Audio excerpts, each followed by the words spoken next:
Fam, what's going on? It is Kyle Henderson of Bama Football on YouTube. Can I get a Roll Tide inside the comment box? It is the Iron Bowl at Bryant-Denny Stadium. I appreciate you guys being here. Thank you so much for joining me today. Got the big one between Alabama and Auburn from the Iron Bowl. It's the Iron Bowl. Alabama favored by 11.5. G-Dubs, what's up, man? I appreciate you being here. Thank you so much. I appreciate you guys. How you guys feeling? There's some college football games. Whew.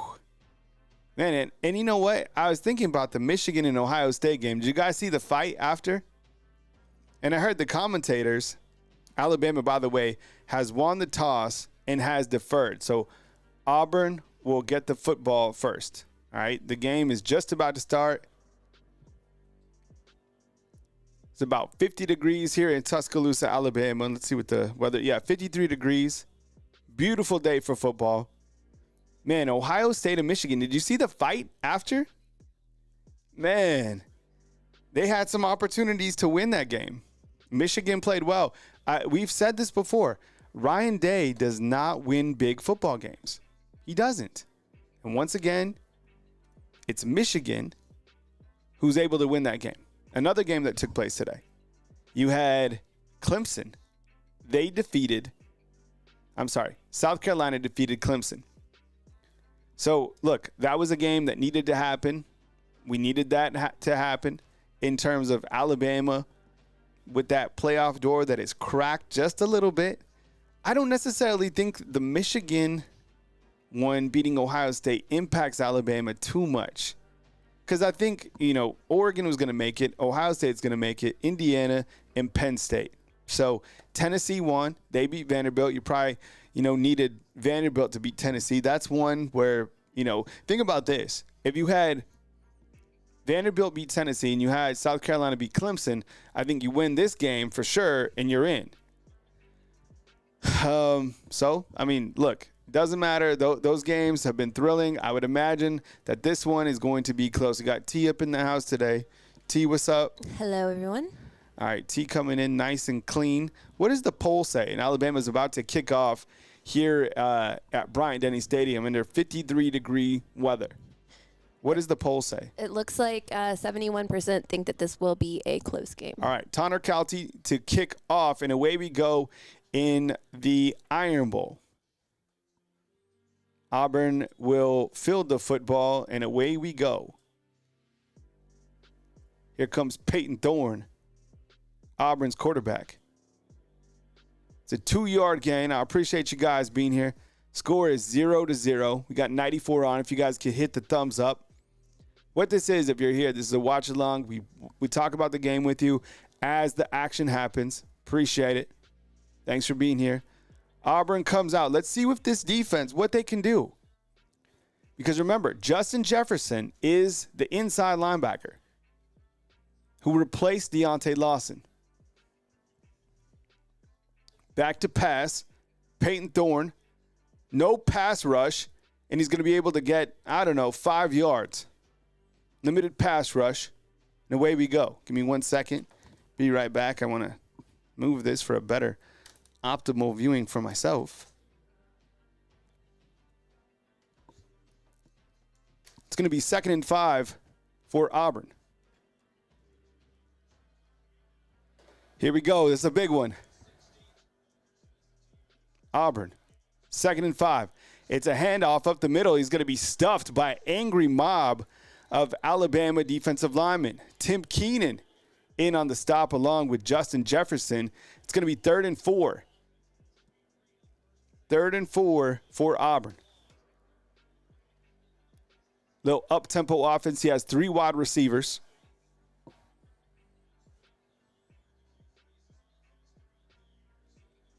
Little motion. Little audible at the line. It is 3rd and 4 for Auburn. 14-13 in the first quarter. This is Auburn's first possession. Game just started. It's on ABC. Watch it with us. We appreciate you guys being here. Peyton Thorne back to pass. Has time. Little pressure from the outside. That's LT Overton. Thorne's going to throw it downfield, and it's going to be incomplete. Receivers calling for a flag. Auburn will have to punt. 4th and 4. Good series right there for the Crimson Tide. Third down defense is always critical. We know this. We talk about this every single day, right? Third down defense, Alabama is ranked in the top 25 on third down defense. You had pressure from LT. Unable to get a first down. So Auburn to punt in a good series for the Alabama defense. Auburn to punt the ball away. And you have Ryan Williams who goes out of bounds. Here comes Jalen Milroe.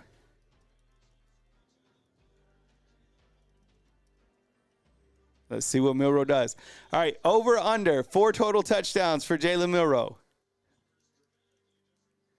Over under 4 total touchdowns for Jalen Milroe in this game against Auburn. Here comes Alabama. I think a lot of people are going to say under, but this is a game where Jalen could go absolutely crazy. And it's about how you play right now. This is an opportunity. Here you go. Here's Jalen Milroe. Handoff to Jam Miller. Gain of 5. Run the ball. North Alabama Storm Chase saying under. Jam Miller, you got to feed him. You got to let him eat. 5 yards. If you know football, 5 yards is an excellent run. You don't need to get 8. You don't need to get 12. 5 will do it. Shotgun. Another handoff to Jam Miller in the backfield, completely wrapped up. And that's going to be a loss of 3 yards. Defensive end came from that right side. Let's see what Elijah Pritchett, where was he? Yeah, he just came from that right side and just made a play. So it is going to be 3rd and 8 for Alabama. Their first time facing a third down situation. Caleb Odom on the field with Ryan Williams. Jam Miller in the backfield. I love a running back screen right here. Milroe back to pass. He's going to find a receiver. It's going to be, looks like Josh Cuevas.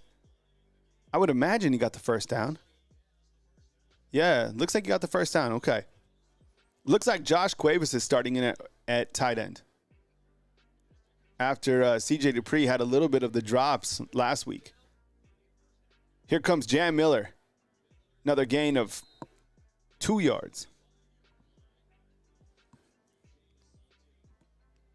This would be considered a heavy dose of Jam Miller at this point in time. He already has 3 carries for 4 yards. And they are running the ball. Milroe back to pass. Here comes pressure, and he is absolutely tagged from the right side. Yo, this team, like, say what you want about Milroe, and that's fine. But the right tackle is not giving him any help, any protection. He has no right tackle. None. Man. You got DJ Durkin. It's a familiar name, right? He's the defensive coordinator for Auburn. It's 3rd and 8. Man, he got tagged. 3rd and 8. Here comes Milroe. He does have time, and he's able to connect with Ryan Williams.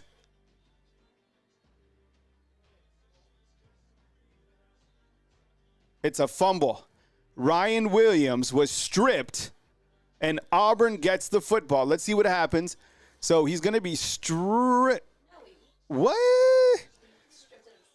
What was that? Was that a fumble, yes or no? Was that a fumble, yes or no? Let's see where he's at. Where's the ball? Where's his knee? He's down. I don't know. It looked like he was down. Yes or no, was that a fumble? Oh, man, it's like a split second. Like, I don't know. Before he hit the ground, it looks like the ball. It kind of, I don't know. What do you think? Was that a fumble? What a weird play. That was a 3rd and 8. Oh, man. I don't know. What do you guys think? Fumble? What do you think, T? I think he's down. Yeah? I think he's down. But I don't know if they can reverse it. Yeah. I don't know. Auburn recovers Yeah, I mean, Tony Tsoukalas just said that it's a fumble, that they recovered it. So I don't know. I don't think he's that far ahead at the stadium. So they're on review. I don't know. Post a real question, T. Was that a fumble, yes or no? It seemed like it happened at the exact same time. Sir Pope, what's up, man? Kim, what's going on? Jim Montana, what's going on? Think it's a fumble. Yeah, can we do a quick poll real quick? The play is under review. It was a 3rd and 8. Man, not enough evidence. I got you, G-Dub. Man, it was like it happened at the exact same time. If you're just joining us, what's up? Kyle Anderson, Bama Football on YouTube. I appreciate you guys being here. This is the Roll Tide Watch Along. All right. Ryan Williams caught a pass. It was for 19 yards. He was caught by an Auburn defender. As he was going down, it wasn't really stripped. The ball just kind of came out as he was falling. What are the votes saying, T? It looks like they think it's a fumble. Yeah. 66%. Javion, what's up? Kimberly, what's going on? Byron, I see you. Jim Montana. Eric, all right, people saying it's a fumble. All right, so look, you can't turn over the football. We know that. I mean, the ball, maybe the way that he was holding the ball, who knows? I mean, turnovers happen. Not good after a 3rd and 19, right? Or after a 19-yard gain on 3rd and 8. So these are the things that I want you to keep tabs on, okay? The right tackle position, what's happening in terms of when the players catch the ball, right? Is Alabama running the football? Things like that. I mean, to be honest, that was a pretty good throw by Jalen Milroe. Caught the ball, 3rd and 8. He sat in the pocket, kept his eyes down. But, yeah, I see that, man. I mean, look, Ryan Williams was playing did you see him playing video games yesterday? I don't know if that was yesterday. But he was playing at Bryant-Denny Stadium. He was playing video games against Cam Newton. Does this impact him playing on the field? No, but the guys play video games, every single day. Ryan Williams' fumble stands after review. So it is a fumble. So when the TV broadcast comes back, it will be Auburn's football. So it is a fumble. Big play to open the first quarter. And that was Alabama's second possession. First one. No, that was their first. Was that their first possession, I guess? Yeah, it was their first possession. Yeah, so they are calling it a fumble. And Auburn will start their second possession. Man, turnovers. You know what they say? Turnovers will kill you. All right, here comes Auburn. Not good. KTK, good call. Yeah, got to get them all right. Works both ways. Auburn at their own 27. Peyton Thorne's going to keep it on an option. Keeper is going to get to the outside. And he's going to get a first down. Looked like a gain of 10 yards. First possession. Thank you, Uncle Monk. I appreciate you. Love the Peanuts avatar. That's what's up, little Charlie Brown. That's going to hurt. That play right there. Bray Hubbard on the chase along with Damani Jackson. Peyton Thornton this time gives it away to the running back. Running back's going to get upfield. Going to keep going. Xavier Brown can't get him down, and it's going to be a massive gain, this time of 19. So here we go, seeing the same type of gashing offense.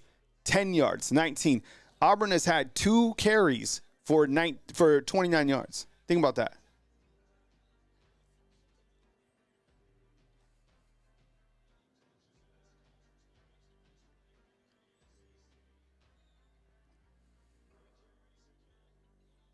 Got to send this text to myself real quick. 2-yard gain for Auburn.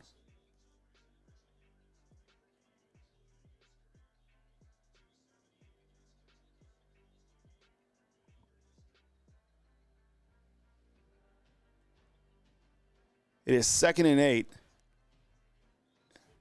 Man, you got to be, the people have been trying. You cannot stop the run. If you can't do that, you're going to be in these type of situations. All right, it is 2nd and 8. Thorne back to pass. pretty good pressure, to be honest, and he just throws it out of bounds. It's going to be a 3rd and 8 for Auburn.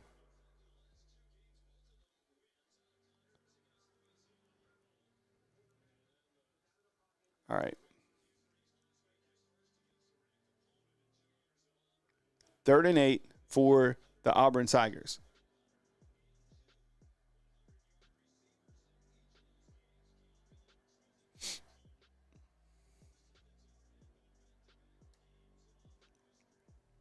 Got the scoreboard down below. Had to get that updated. My bad. All right. 3rd and 8. No, we're good. We're good. 3rd and 8. Thorne back to pass. Here comes pressure on the outside. That looked like a hole to me.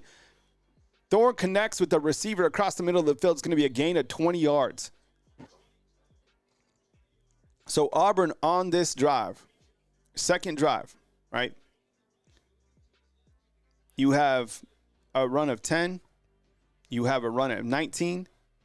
And you have a pass completion of 20. Pass to the outside is going to be stopped for no gain. It's going to be a 2nd and 9. So 1 yard.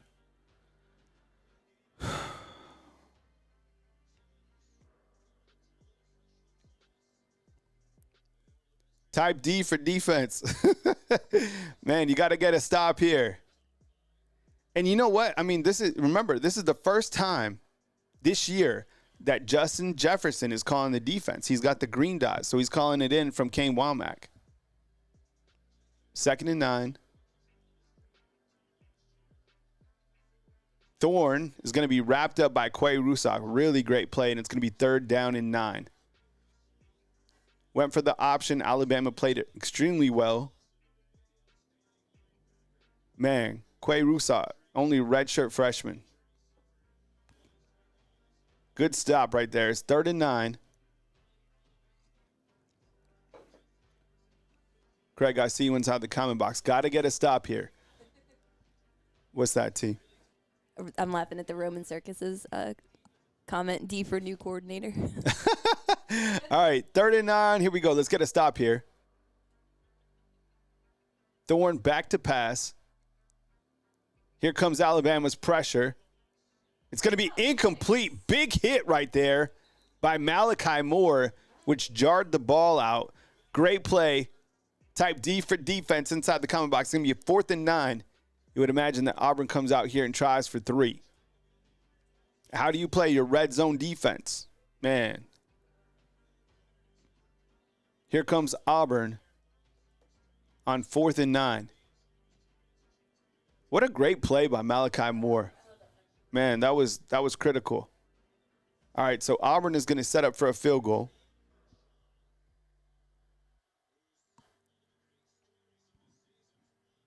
Student section is loud. 4 of 5 on the season. I guess they've had a couple kicker rotations. Here's the kick. The kick is no good. Oh, my goodness. No good. You know, it's amazing. Like, you look to the Oklahoma game. They tried that. They missed a field goal. They tried that silly wide receiver screen. They missed. I mean, man, this guy just hooks it, and it is no good. Wow. And you look to it, and look, that drive, Auburn had yards on that drive. This second drive that Auburn had, they moved the ball. They did. They had a run of 10. They had a run of 20, and they had a pass completion for 19. Got into the red zone, lined up for a field goal, and missed it. So Alabama's defense came up big. And I think one of the critical parts was Malachi Moore. So how about we type 13 inside the comment box for Malachi Moore? Because that hit, it really jarred the wide receiver to drop that ball. Type 13 for Malachi Moore. And look, Malachi Moore, he continues to play like a vet. I mean, that was a really good hit. Tristan's asking, how long till our first quarterback run? Oh, I think you'll see a quarterback run here soon. And the thing about it is 4 might take it 80 yards. So, all right. Yes or no inside the comment box. T, yes or no inside the comment box. Will Alabama score this drive? Yes or no? 0-0, 7:54. You got to think that stadium is absolutely on fire after this dude shanked the field goal. Auburn has 58 yards right now. Alabama has 31 in just one drive. What we saw in Alabama's first drive, three carries by Jam Miller for only 4 yards. Jalen Milroe was 2 of 3. Now, Milroe hit Josh Cuevas and he hit Ryan Williams for a completed pass. However, Ryan Williams fumbled and Auburn took over.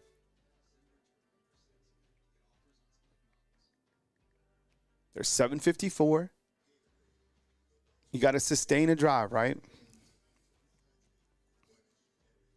All the games today have been crazy, okay? And you guys said inside the comment box that you anticipated this game to be close. I do too. I mean, our scoreboard show on Friday, nobody wanted to give a score. I don't blame anybody. Hey, Kevin, thanks, man. I have this hat in gray and I have it in red as well, like crimson. And then I have that tied hat in white and black. But the one when I wear black, it's weird. Like black and red, it's kind of more associated with like Georgia. So, but it's a nice hat. They're really nice, like golfing hats. Sir Pope, what's up, man? Appreciate you being here. KTK just beat Auburn. Let's see what Milroe does in the Alabama offense. 7:54 in the first quarter. Just win, baby. William is saying that wasn't a fumble. Shin was down. Huh. I wasn't even looking at his shin, but I guess the vantage point. All right, 3 wide receivers. Here comes Milroe. Milroe back to pass. Little dump off to C.J. Dupree. Catches it. A nice little play right there for 20 yards to C.J. Dupree. Good to see C.J. Dupree back in the mix. Last game wasn't his best game, obviously, but they've gone to the tight ends 2 times right now. C.J. Dupree has 1 for 20, and you have Josh Cuevas has 1 for 8. Milroe back to pass. Only 3 people rushing for Auburn. Milroe goes deep, and he overthrows Jeremy Bernard. Okay, we're going to take a deep shot. Take it. Jack, what's up, man? Salute right back. I appreciate you being here.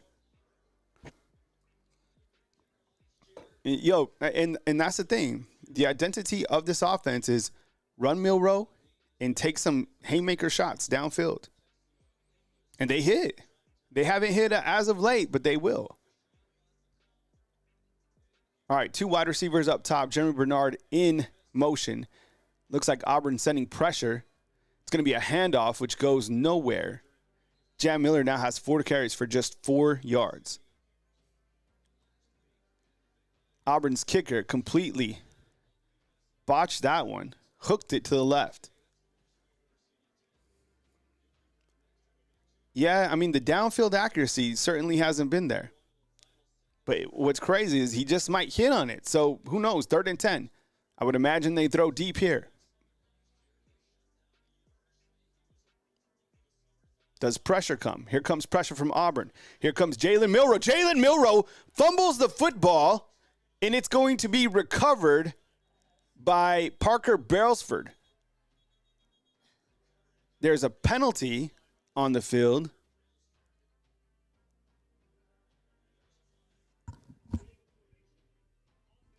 And it's going to be a legal formation on Alabama. It's declined, which will bring up a 4th and 9. Elijah Pritchett and Milroe is just stripped right there. He even looked like he had the football. Yeah, that was a weird play. I guess heads up play by Parker Brailsford. And see, this is the thing. Coach DeBoer he won't put Ty in. He won't. He's refused all season. But see, Alabama is going to be, you know what? Alabama is going to, everybody in the nation is watching Alabama right now. Everybody. And they gave Alabama a chance. They want Alabama in. But they want to see how they play.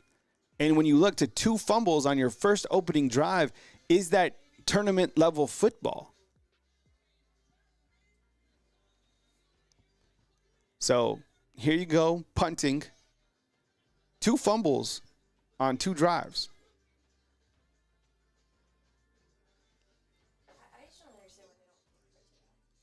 They can't take Pritchett out because behind Pritchett is Formby. But Pritchett's grade is better than Formby. Yeah, on Pro Football Focus, yeah.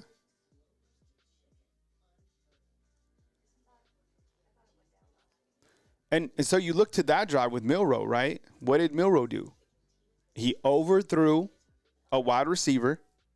He completed a pass to C.J. Dupree just across the middle, and he fumbled the football. So, and there was an illegal formation play. 2 fumbles on 2 drives. How are you playing right now? Hey, B-Trup, what's up, man? Appreciate you being here. It's frustrating. You know, Auburn just missed a field goal. Auburn, these teams are going to give you opportunities. Oklahoma did the same. Didn't Oklahoma miss a field goal? And then they threw that receiver pass where the guy dropped it in the end zone. Yeah, they gave Alabama opportunities. Yeah, I don't remember the field goal. Christian, what's up, man?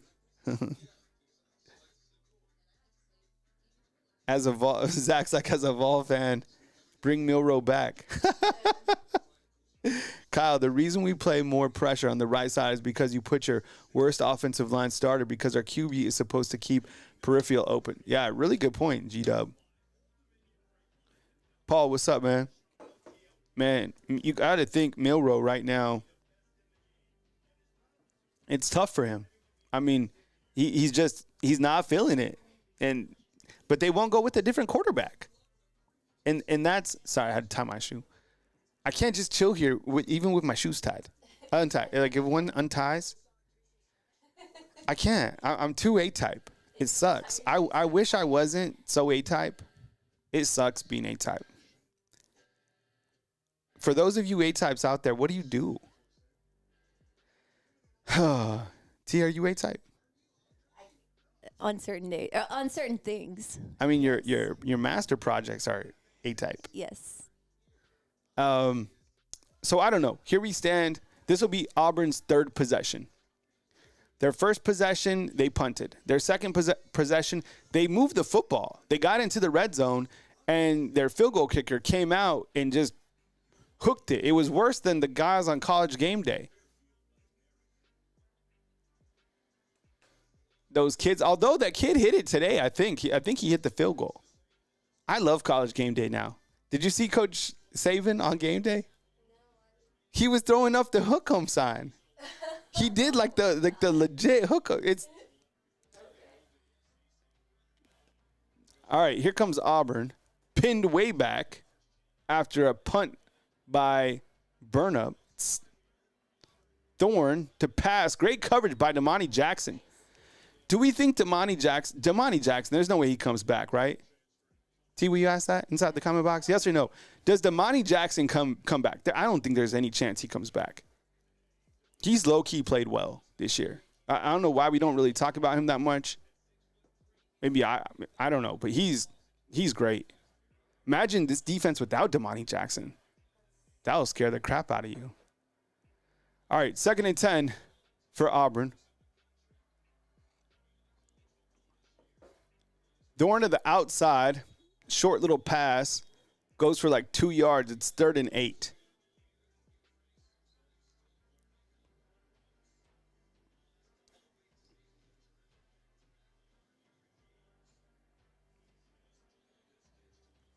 Third and 8. Huge right here. You can imagine a pick 6.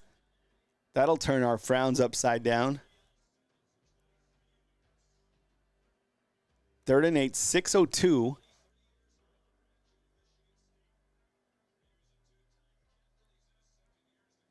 Here comes Alabama. They're sending 4. Peyton Thorne goes downfield. It is nearly intercepted by Malachi Moore, and they're going to have to punt. Okay, man, Malachi Moore had that in his hands. The Auburn receiver kind of pushed him down. Another big play by Malachi. How about we type in 13 again for Malachi? Seriously. Let's not lose. Look, Malachi clearly wants to win this game. Malachi knows. He's from the state of Alabama. He knows what's at stake. Malachi's, he had the hit to jar it out on last third down, and then he makes another big play on third down. I think every time we type in 13 for Malachi, he makes another good play. So far, Malachi's on our game ball list. I'm happy for the dude. Game ball number 13. Malachi, first quarter, we'll just say. What's that score right there? Oh, so Miami's beating up on Syracuse. And I guess other games that we're watching, Penn State's losing. What else is new? Penn State loses all the time. Maryland and Coach Locke's beating up on Penn State right now. I don't know, beating up, but 7-3. Jalen Milroe, hands off. Here comes Jam Miller. Stiff arms a man, gets to the outside, gets hit hard, and he picks up a really nice gain of 14. Run the ball. Keep doing that. Yo, he got tagged on the outside, but he put his hand on somebody. Let's type 26 for Jam Miller. Kerry, thanks for the score update. I appreciate you. Type 26 for Jam. Keep running him. Let him eat. That was one of our keys to the game, right? Man, that looked nice. Here comes Jalen Milroe. Back to pass. Flares it out to the outside. Here comes Robbie Oots. Puts his head down. Oh, okay. Yeah, you're going to need about 3 guys. Yeah, he's 275 pounds. That's his real weight. A lot of 2.6s up in here. Look at this. The people have spoken. Give the ball to Jam Miller. All right, here we go. Another handoff to Jam Miller. See, and this is the thing. See that run right there for 3 yards? Yeah, that's 3 yards. That's working.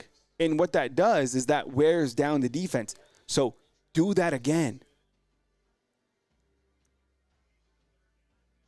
Robert, I agree that Notre Dame USC one is certainly one to watch as well. And I think that started at the same time. Tristan's saying Pritchett isn't in right now. Pritchett's not in. Okay, good spot. Good eyes right there. Do we put Formby in? Mm-hmm. Formby's in. Here comes Jalen Milroe on a design quarterback run. And look, and you know what? I'm not mad at that run right there by Jalen. It's 11 yards. And what it did was you've been feeding your running back. That's where your wear and tear is. And then when the defense is worn down, then you have a 230-pound quarterback right up the middle. That is the offense. This is a good sequence. Running back, quarterback. Quarterback downfield to tight end and repeat. Here comes the design run to Jalen Milroe on the outside. He's going to make a man miss, and Jalen Milroe gets in the end zone. It's a 19-yard score. To the right side. He hits him with the crane. T on the Jalen Milroe in. Gets to the end zone. Touchdown, Alabama. It was a 5-play, 52-yard drive, 2 minutes and 23 seconds. Type 4 for Jalen Milroe. Type 4 for Jalen Milroe right now. A big-time run by 4 to the outside. He has 3 carries for 31 yards. Jam Miller has 6 for 21. In total, Alabama has 9 rushing attempts for 52 yards. What I love about that sequence is that they ran the football with Jam Miller. Jam Miller had some really nice runs on that, including a 14-yard gain, right? It was an imposing drive. And that's got to be deflating to Auburn right there. And then when the defense was a little bit worn down, then you fed Jam Miller. Or then you had Jalen Milroe come through, right? An 11-yard carry. And then the outside for 19 yards. The fastest player on the team. I'm not mad at that sequence. I'm really not. We said run the ball was the key to winning this game, and you just ran the ball, right? Do it again. Keep it going. And Milroe hit him with the crane. 7-0 on top of Auburn. That's a huge score. You score first, you strike first, right? You get that crowd continue to be involved. You keep the momentum. Man, that was nice. I'm not mad. 5 plays, 52 yards, and they ran the football. And let's look at that scoring drive, actually. Let's kind of dive into it. And we look to the drive. It was, see if I can look at that drive. Because previous to that, Alabama went fumble, punt, and then you have touchdown. On the opposite side, you have punt, field goal, punt for Auburn. So away we go. Ball goes to the other side. Auburn will start after a touchback. 7-0 Crimson Tide with a lot of momentum. He brought back the crane. He did. Father, man, what's up, man? I appreciate you. Thank you so much. I appreciate you being here. If this is your first time here, thank you very much for being a subscriber. Really appreciate everybody being here, watching the Alabama Crimson Tide right now, leading the Auburn Tigers 7-0. Keys to the game always include running the football, especially as of late. And what they did is they ran the football. And another one was play good on third down. They've done so in this game so far. Good play from Malachi Moore. Here comes the Auburn Tigers on their side. And this is not good because it's a big run where a mouthpiece goes flying. And that was a run by Auburn's running back for a gain of 21 yards. So in this particular game, Alabama has allowed 2 runs for over 20 yards so far. We knew that was going to be a part of their game plan. Peyton Thorne back to pass, dumps it to the outside, big hit from number 2, that's Xavier Brown. A gain of 9. 2nd and 1 for the Tigers.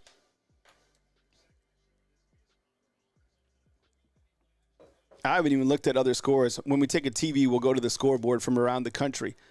Run up the middle for Auburn, it's going to be a gain of 5, which is a first down. 2 minutes and 30 before the second quarter. Crimson Tide up 7-0. Josh Miller saying, damn, they're already on our 41. Yeah, I mean, Auburn has had a couple gashing plays, more than a couple. Christian, I know, man, and when you watch, and I have receipts, and I'll show you the keys of the game. We'll go over them.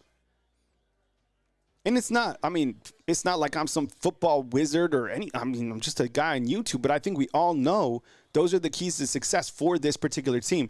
Screen to the outside, good block by Auburn, gets to the outside, and it's another big chunk yardage. See, I wish Alabama would use more of those screens to their running backs. Could you imagine if you utilize Justice Haynes like that? That's a 15-yard carry, 15-yard reception rather, and Auburn continues to chunk yard. 1st and 10 from the Alabama 25. Here comes Peyton Thorne to the outside. Missed tackle, and he gets about 8 yards. Damn. 2nd and 3 from the 18. Last time we were in the red zone, Alabama made a stop on 3rd down. Malachi Moore, and they missed a field goal. Special teams is critical in a game like this, as you know. That's why it's so important to have James Burnap. Miami up now 21-0 on Syracuse. Thanks, raise the bar. Peyton Thorne back to pass, a penalty on the field, and it's going to be a false start on the Tigers.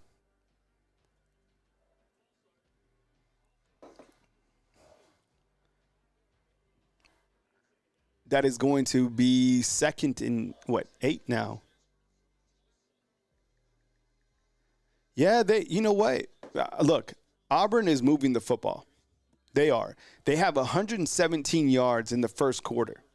They have 54 yards passing. They have 63 yards rushing. The running back, Hunter, I don't want to scare you, but he already has 48 yards in the first quarter, okay? Not good. 48 times 4 is 200 yards. 3rd and 8 for the Tigers.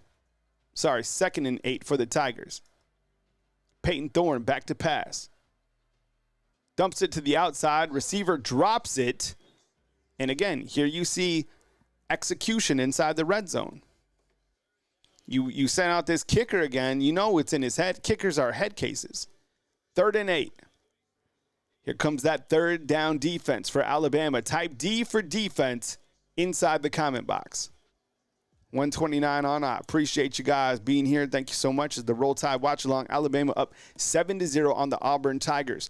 34 seconds before this quarter ends. Alabama up on top. You need some good third down plays. We've seen it so far in this third down, despite the chunk yardage. Here comes Peyton Thorne.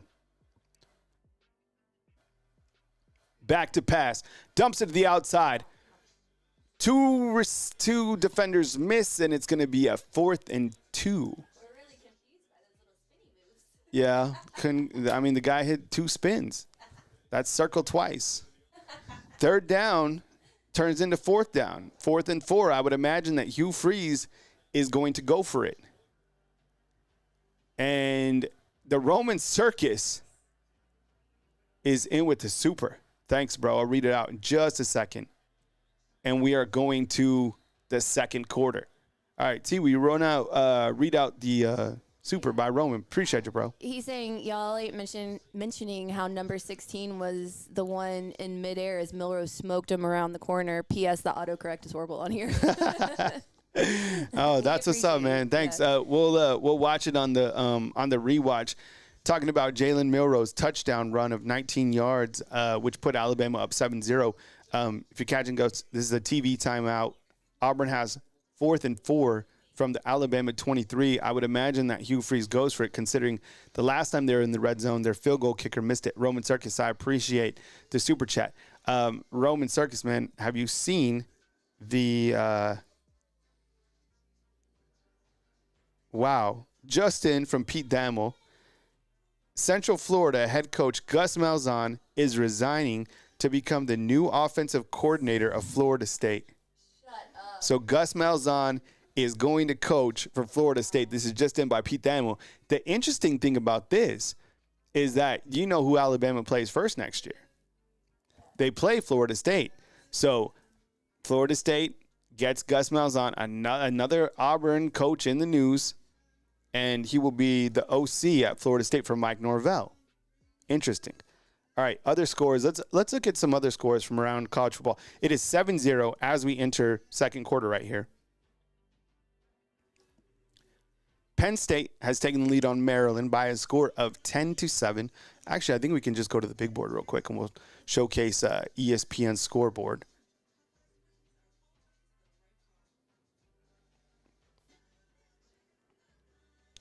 So you got Maryland trailing Penn State by a score of 10-7.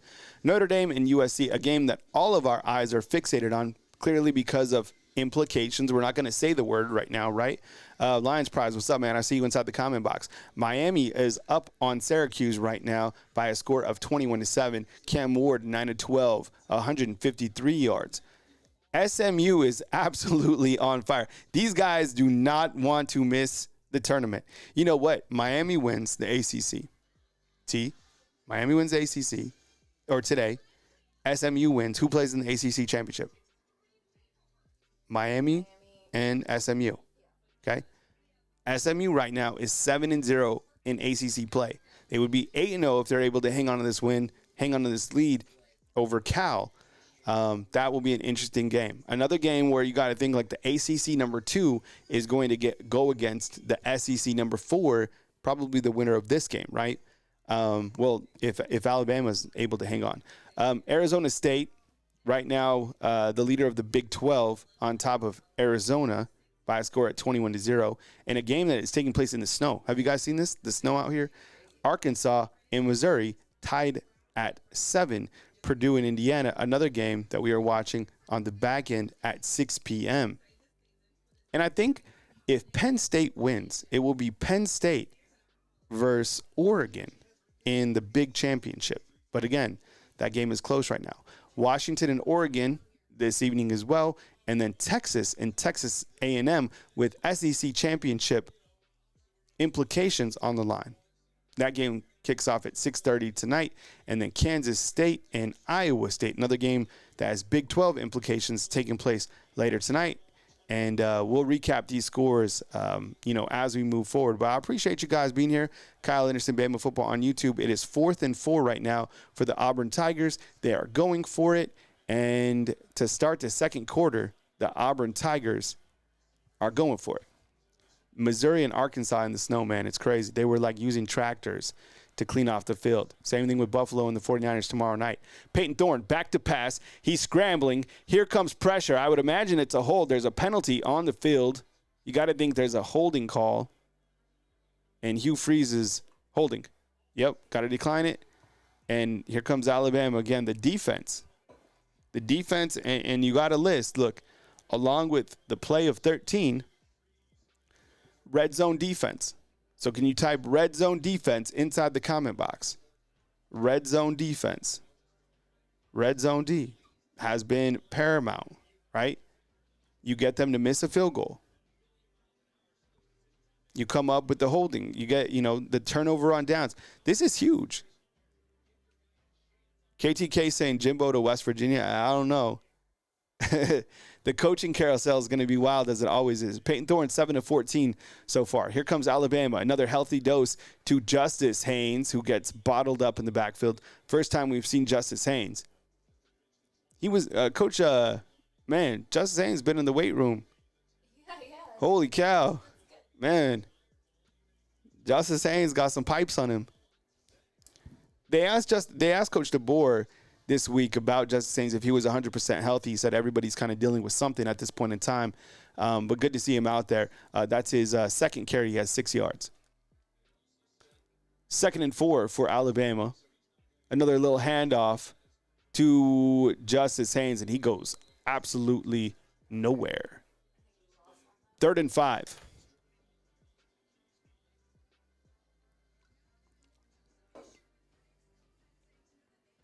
Third and 5 for Alabama. I would imagine something to the tight end right here.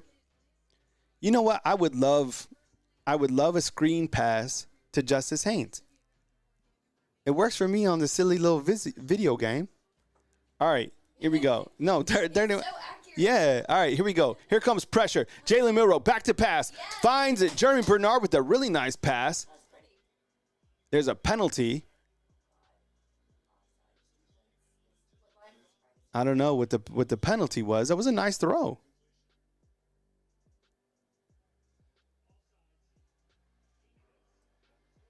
Offsides defense is going to be declined. There you go. Auburn starting to have to collapse. You look to the fact that they had a holding call inside the red zone. They jumped right there. That was a nice pass because what Jalen did was he delivered it in between the safety and the corner. It's 1st and 10. Milroe back to pass.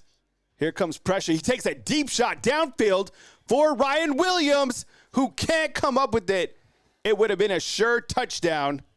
That's a drop on Ryan Williams. 100%. Damn, what a throw. He had him beat. He got in the inside of the corner. Oh, man, he had it. That was right on Ryan Williams. Oh, man. Damn. Oh, that was a touchdown. All right, he'll get one. He beat him. He beat him bad. 2nd and 10. Here comes Milroe. Another pass. This time he is inaccurate across the middle looking for Jam Miller. It's going to be 3rd and 10. Damn. That was a touchdown. That was 100% a touchdown. So Ryan Williams, he had the fumble. He dropped the touchdown. It was a long game. And the thing about it, when you're a freshman, so he has 8 drops this year. Second most in SEC. Well, he's also targeted, 80 times already this year. So the thing about it is Coach Saban always talked about freshmen having the next play mentality. Here goes Milroe to the outside, and he connects with Jeremy Bernard. That's a brilliant throw right there to the outside. A gain of, what was that? That was like 15, 16. And here comes Alabama. What a throw. To the outside, right on the money. He's hit Jeremy Bernard. Jeremy Bernard, 23 yards. Damn. Yeah, JK, you mentioned that, man, that Ryan's dropped a couple passes. He has. They just showed a graphic that he's dropped 8 passes this year, which is tied for second in the SEC. Jeremy Bernard, that's true. Yeah, he's also getting a lot of production. Jeremy Bernard has 2 for 44. He's been targeted 4 times, has 2 receptions for 44 yards. Look, I mean, you know what? Let's type in 5 for Jeremy Bernard. He has 2 nice catches for 44 yards. Type in 5 for Jeremy Bernard. And then my follow-up question on Jeremy Bernard is this. Do you think that Jeremy Bernard comes back next season? Or do you think he goes to the NFL? Jeremy Bernard, do you think he moves on to the NFL? Yes or no? I don't know. I've been really split on this one. I don't know. He's played really well this year. So yeah. I think he could go. Yeah? But I think he'll stay one more year. I don't know. You know, I don't know.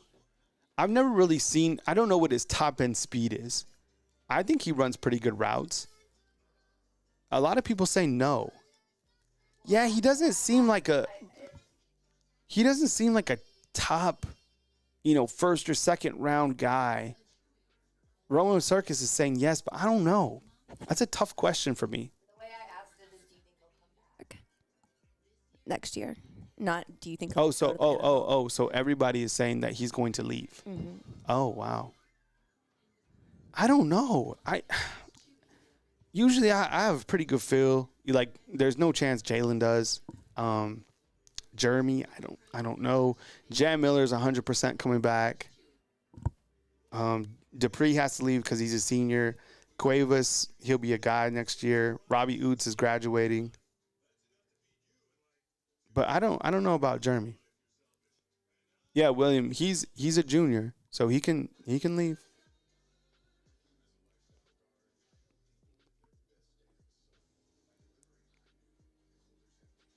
Yeah, Kevin, that's the other thing. I mean, look, what happens is right after the final game of the season, I'm sure this will happen under Coach Kalen DeBoer too, is Saban would meet with each of these guys and talk about their draft grade.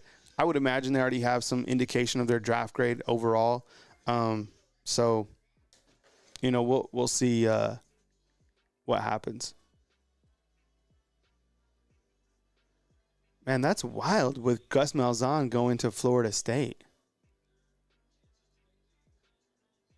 That's weird. Weird sub-college football news. Gus Malzahn going to Florida State. I can't believe he's going to coach Division II football. Just kidding. You guys missed. All right. Alabama back on offense. Starting to get some momentum. Milroe is 6 of 10. 1250. It's a razzle-dazzle to Ryan Williams, who slips in the mud. And that's going to be 2nd and 15.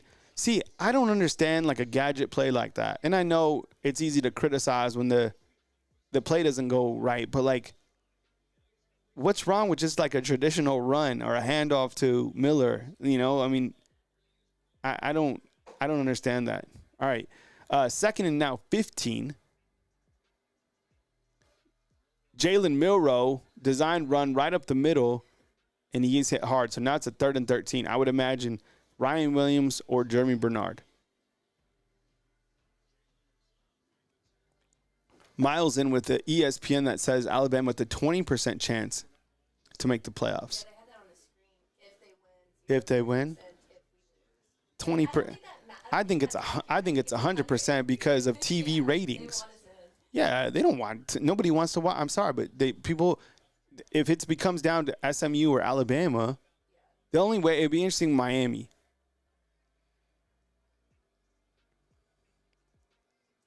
Yeah, I don't know. Law doesn't play anymore.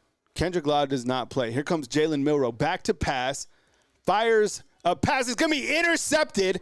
That is Jalen Milroe's 9th interception since October 5th. 9th.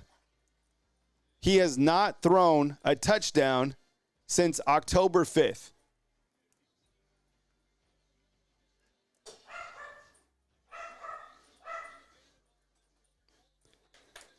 He threw it, he overthrew it, and it was picked off by Auburn.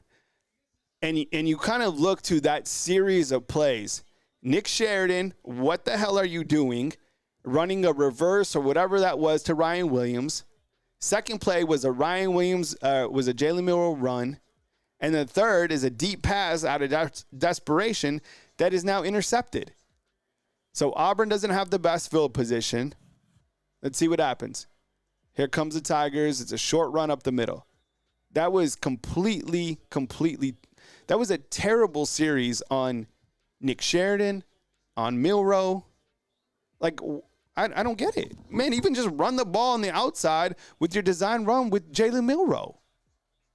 Like, run the ball. Why are you doing that? Even if you run the ball right there with Miller, then you come on and you kick a field goal and you take a 10-0 lead. Man, 9 interceptions. That's crazy.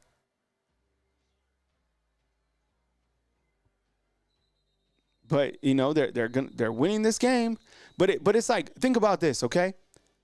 Milroe has a fumble and an interception. They recovered the fumble. Ryan Williams has a fumble.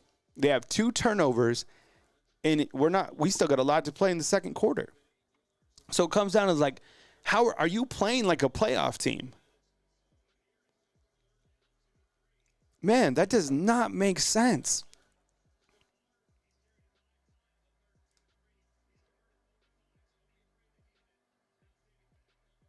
What's up, G-Dub? I see your comment. I don't know. I don't agree with that, man. I think they should have did something more traditional. But here we go. Here comes Auburn on the outside. They're going to be able to get it first. And he did slip. But the next play, it looked like a design run with Milroe, and the next one was a pass downfield. So I don't like those type of gadget plays inside the red zone, specifically when you're up. But I do appreciate the feedback. Here is Auburn back to pass.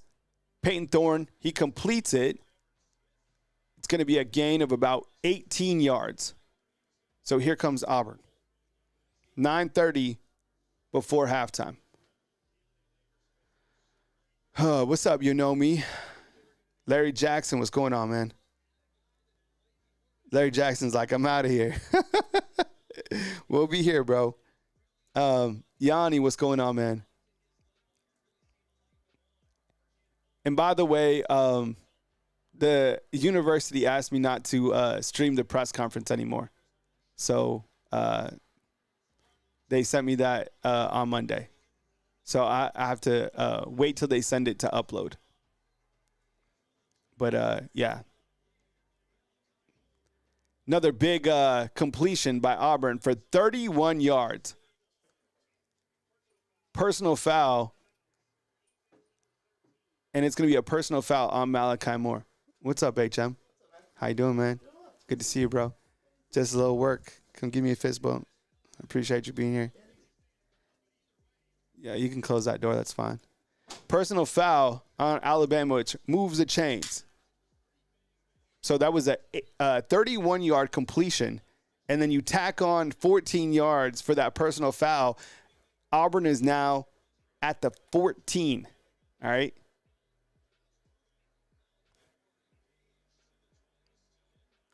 Peyton Thorne, back to pass. Pump fakes, throws it the end zone. Wide open. Deshaun Jones was beaten. And Thorne cannot connect. That would have been a touchdown.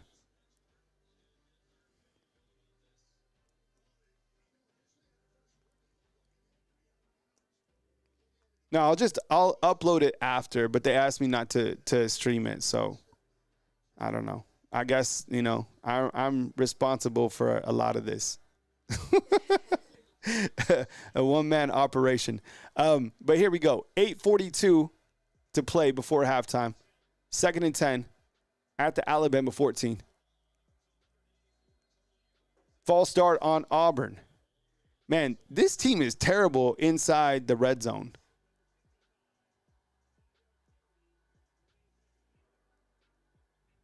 If this team could execute, inside the red zone, they would have already had they'd be going for their second touchdown. Missed a field goal. Can't remember what else happened. And then some more penalties. Second and 15, Peyton Thorne, back to pass. Limited pressure by Alabama. He just kind of dumps it out of bounds, and it's going to be a 3rd and 15. I saw big team Tim Keenan running down Thorne. Tim Keenan's like 330. I remember when Tim Keenan was playing in high school, he played at Ramsey. And we interviewed him back when I worked for Rivals, and he said that his favorite thing about playing high school football, and at that time he was like 415 pounds. He said that his favorite thing to do was to fall on people and hear them like moan. 410 pounds, imagine? I know, that's what he said. 3rd and 15, 8:35 before halftime. I would imagine they take a timeout here. Timeout on the field. Type D for defense inside the comment box. Okay, I'm going to show you something real quick, okay? Did you know that when we look to the stats of this game, we'll go to the right, that Auburn has 184 yards of total offense. Hey, the Speaks Live became a fan funder. I appreciate you. Thank you very much for supporting the product right here on Bama Football on YouTube. Passing yards, they have 114. Rushing yards, they have 70. There's a lot of offense in this game. Yeah, type D for defense. Every time we seem to do that, they seem to play a little bit better inside the red zone. And the red zone defense is something that we already talked about as well. Auburn has 10 first downs. They're 2 of 6 on third downs. And when you look to the red zone right here, this is critical. They're 0 of 2 right here. Alabama is 1 of 1, right? Time of possession around the same. We look to Alabama's offensive stats. Jalen Monroe, 6 of 11, 96 yards, an interception. He is 55%, right? He has 4 rushes for 33 yards, including that 19-yard touchdown. Jam Miller, 6 of 21 for 14 yards. Justice Haynes, 2 of 5. Jeremy Bernard, 2 for 44. C.J. Dupree, 1 for 20. Ryan Williams, 1 for 19. Should have caught a touchdown pass, but it was dropped in the end zone. For the Auburn Tigers, Peyton Thornton, 10 of 19, 114. Hunter has 55 yards. Simmons has 3 for 36. And Lambert has 3 for 34. It's kind of the tale of the tape right now between these two teams. On the defensive side of the ball, when we zoom into the right to the Alabama Crimson Tide, Damani Jackson has 5 tackles. Jahad Campbell has 5.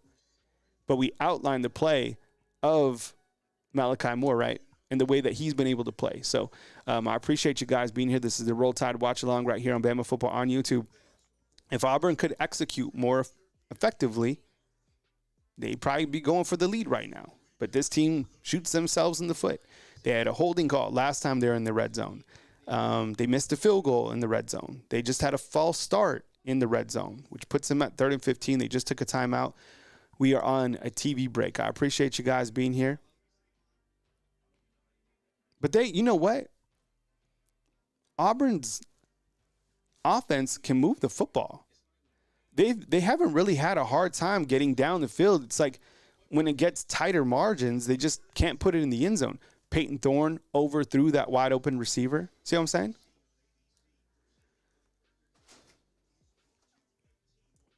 I appreciate you guys being here. We are on the timeout. College football scoreboard.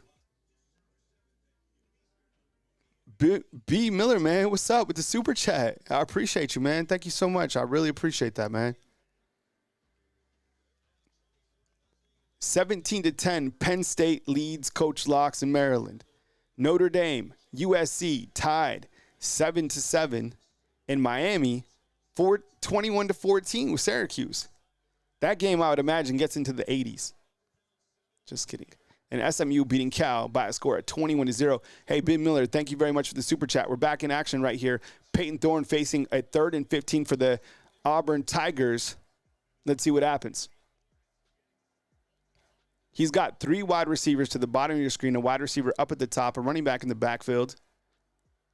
Peyton Thorne, pressure, and it's going to be Malachi Moore. Type in 13 right now. Malachi Moore with the big hit. My goodness, man. Malachi Moore has had 3 monster plays in this first half.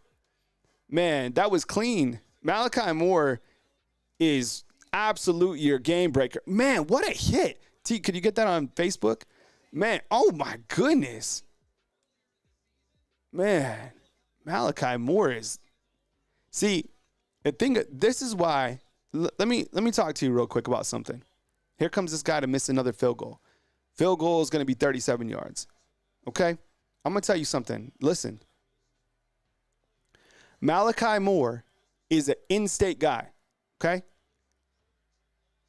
This guy, he made it. 37 yards. So it's 7'3", 827. Okay? Really good stand right there by the Alabama Crimson Tide. Scoring drive was 9 plays, 72 yards, 2 minutes and 56 seconds. All right? Listen to what I'm about to say. Malachi Moore understands the importance of the Iron Bowl. It's in his blood. He is from the state of Alabama. That is why I am going to always be an advocate to take care of your backyard and recruit the guys that live in the state of Alabama, the high-end guys, right? Hugh Freeze is right now got, 1 through 10, and you're probably going to get Naheem Oford as well. This needs to be a major priority going forward for this new coaching staff, is to be able to retain guys from the state of Alabama as well as Georgia, even Florida. But you get what I'm saying? Malachi Moore understands this game. Coach Saban said, they always remember what you did in the Iron Bowl. All right, so those are facts. So in the next recruiting strategy, and I get it, things are going really well for Alabama, right? But the thing about it is the in-state guys are vital because they rise up and play because they know the importance of this game. They grew up watching this game. They grew up watching their parents jump up and down. They understand the magnitude of this game. And the way that Malachi Moore, the way that he's playing right now, he is playing, he's probably one of, look, this might be another hot take. He might be the only guy right now that is playing championship level football at this point in time. He's a Saban guy. See what I'm saying?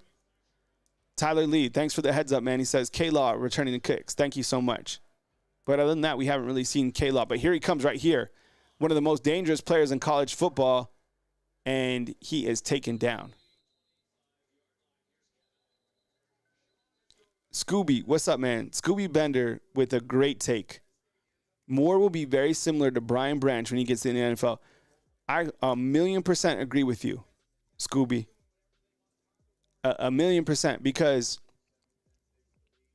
Brian Branch, you know what? Here's another thing. I'm going to continue on Malachi Moore. Malachi Moore got beat out by Brian Branch.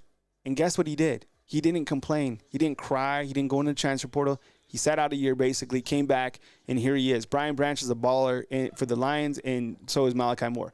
Back on offense for the Alabama Crimson Tide. It's a designed run. It's a quarterback keeper by Jalen Milroe. Gain of, I don't know, let's call it 3. Dogs are barking downstairs. There's this cat that keeps messing with the dogs downstairs. It's kind of like it's became a rivalry, and this cat stands out the front window, and the dogs try to get it. Is silly. So 7-3,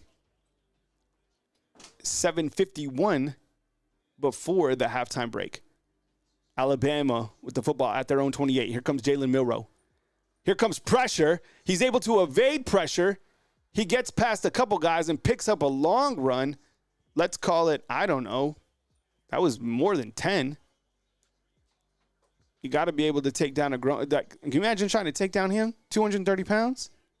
Look at this. Man. That was kind of reminiscent of when KJ Jefferson threw down Terrion Arnold. Alabama back to the running game. Hands it off to Jamiller for 3 yards. And remember this. Alabama will get the football back in the second half. So my strategy will be able to sustain a drive right here, put points on the board. I don't care like if it's a field goal, if it's another touchdown, but wear this clock down, go in with momentum, get the football back the second half, make some adjustments, right?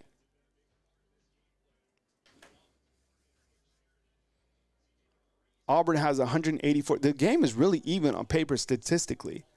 176 yards for Alabama. 184 for Auburn. Tigers trying to stop Alabama. Crimson Tide now at the 50. Jan Miller makes a man miss and then gets wrapped up. Let's call it 2.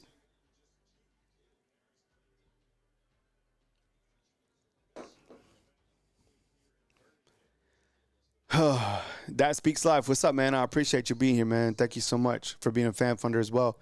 We need 7, Kyle. This Auburn's team is moving up and down the field. Yeah, and you know what? Like, the red zone defense is saving Alabama right now. The red zone and really Malachi Moore. Here comes the pressure from Auburn. Milroe back to pass. Finds Josh Cuevas. Cuevas is tagged. Cuevas, type in, how about this? Type in 80 for Cuevas.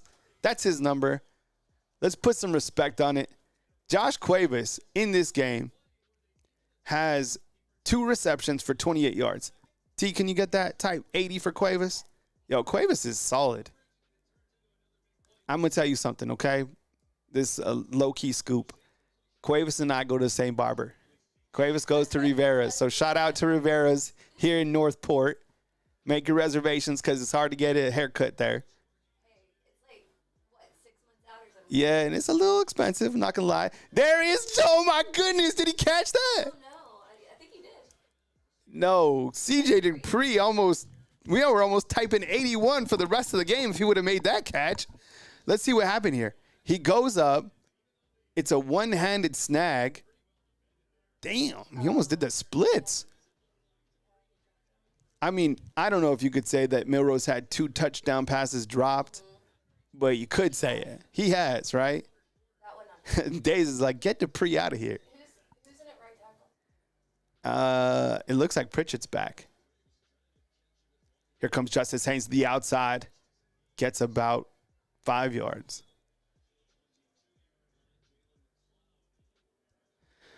Oh, man, I'd run to the left all day long behind Caden Proctor and Tyler Booker. But he made that touchdown earlier. On the other side? Because he's so fast, he can get out to the outside. All right, it is 3rd and 5. Man, I was just clinching the armrest. I need to chill. 3rd and 5, 4:31 before halftime. Come on, this is critical right here. I would imagine something at tight end. I would prefer a running back screen. One of these days, I'm going to hit on it. It's going to be a timeout, Alabama. Timeout, Alabama. I don't take a lot of timeouts. I'm going to take a timeout right now. I'll be back in like 2 minutes right here on Bama Football on YouTube. While you're inside the comment box, post so far your MVP of this game for Alabama. Your MVP right now. T's going to type it inside the comment box. Be right back on 2 minutes right here on Bama Football on YouTube. Don't go anywhere. Alabama's about to score.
All right, fam, we're back. Jalen Milroe out with the screen pass. This is to Jeremy Bernard. Jeremy Bernard, go, number 5. Man, what a performance. Yo, you know what? Bernard is playing really well. He wants to win. He might be from the state of Alabama as well. 3 receptions, 59 yards. Alabama now at the Auburn 7. That was a critical first down right there. His little handoff. Looks like Justice Haynes. He's from Las Vegas. No, I know. He's not from Alabama. I'm just saying he plays like he gets the Iron Bowl. I'm going to write down his name for a post-game ball. I like that. Okay, so we have Jeremy Bernard. We have Malachi Moore. Here's what you do right here. Well, this is scary with no running back there. So that means Jalen Milroe is going to run the ball in, which is fine. 2nd and goal, 2nd and 6. I told you. Jalen Milroe, design run. Did he get that? He stretched out. Oh, yeah. Kevin, what's up, man? No, the running back. No, you 100%. This is a sneak right here. Told you. They would never give it to. They never give a running back. It's Milroe. He is. He's everything. Touchdown, Alabama, 14-3. Crimson Tide. It was a 12-play, 75-yard drive. 5 minutes and 37 seconds. They show a shot of his family. Family proud in the stands. Big drive by the Crimson Tide. Milroe, 32nd career touchdown, the TV broadcast says. Touchdown, Crimson Tide. Milroe has 8 carries, 52 yards, and 2 touchdowns. Passing-wise, 9 of 15, 141. You do the math right now, Jalen Milroe already has over 200 all-purpose yards and 2 touchdowns. I asked you in the beginning, how many touchdowns will he score? I said 4. I think he's going to hit that easy. Probably more. Alabama leading Auburn 14-3 with 2:40. You know, the only thing that I would have liked is if Alabama would have held the ball a little bit more, just because Auburn's been able to move the football so effectively downfield. But I don't know. The defense has been they've stood up, and Auburn can't score inside the red zone. So Notre Dame on top of USC. Coming up at halftime, we'll go over some scores from around the country, talk about some of the games that already took place this morning, and maybe preview a couple games that are taking place tonight. Texas and Texas A&M, the big one. Who are you guys taking, Texas or Texas A&M? T, could you get that? Could you ask them? Texas or Texas A&M? You know, I think the line is like Texas A&M 2.5. KTK is like, I don't care. Just beat Auburn. Kimberly, what's up? Yeah, I saw there was a nice picture of the parents. Yes, William, Milroe has to score every touchdown, period. A lot of people starting to feel A&M. It's just hard to bet against Steve Sarkisian. Oh, my goodness. On the returning kickoff, somebody from Alabama absolutely got lit. And then there was a lot of physicality on that play. They're showing 3rd and 2. I love that play right there with Milroe on 3rd and 2. And that was a designed run after they had kind of pounded you with the running backs. Man, look at Caden Proctor pulling out there. Hey, and that's some great blocking downfield by Ryan Williams. Did you see that? Man, maybe put him at right tackle. Put Ryan Williams at right tackle. I mean, he was blocking his man. All right, 1st and 10 for Auburn, 2:39. Here comes Peyton Thorne. Peyton Thorne back to pass. He's going to take a shot, and he's overthrown. Oh, what was that? Huh. There was like three guys back there. 2nd and 10. Thorne is 10 of 21, which is 48%. Milroe is 9 of 15, which is 60%. Milroe's thrown the interception. Milroe also has 52 yards. Thorne has 15.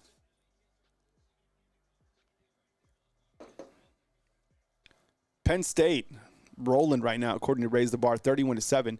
Pass to the outside, a really nice tackle. That is by Bray Hubbard. 3rd and 7 for Auburn. Let's type in 18 just to hype up Bray Hubbard. Just type in 18 as fast as you can. He's a great tackler. You know what's weird? I don't know how I'd feel if Keon Sabb came right now. You know, like, I think Bray is that guy. It's weird how, you know, it can change like that, but 18 is good. He tackles well. Right? I mean, look at the comment box. There's a lot of people that support 18.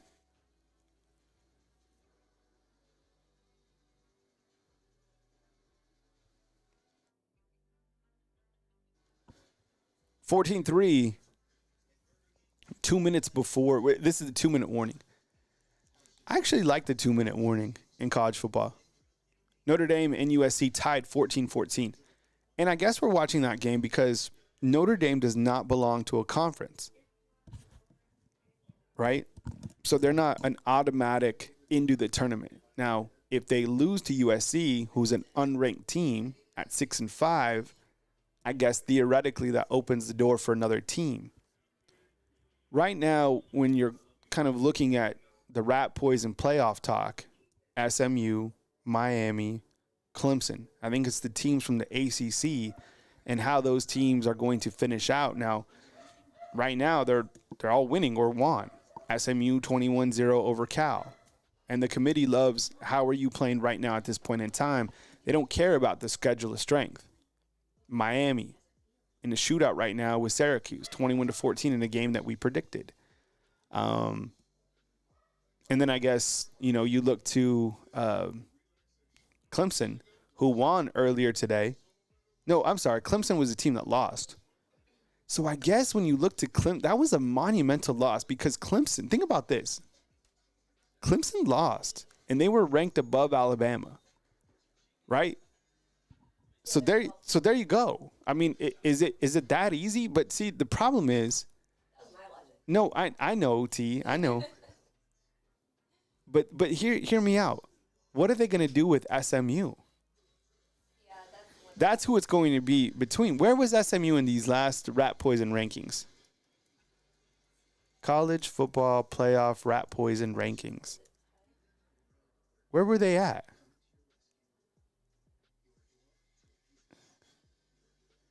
SMU was, they were 9. But were they in the playoffs? No, yeah, they were seeded 10. So they were seeded 10.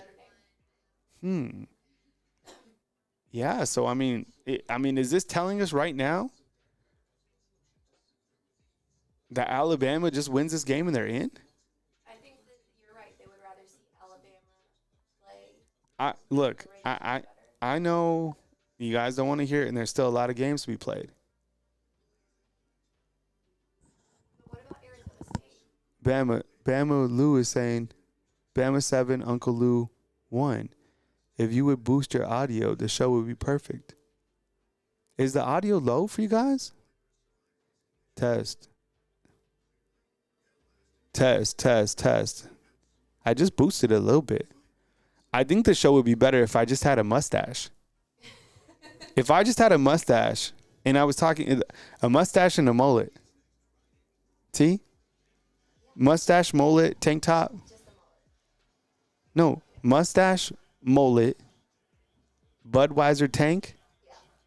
Too much? S&B saying audio is low.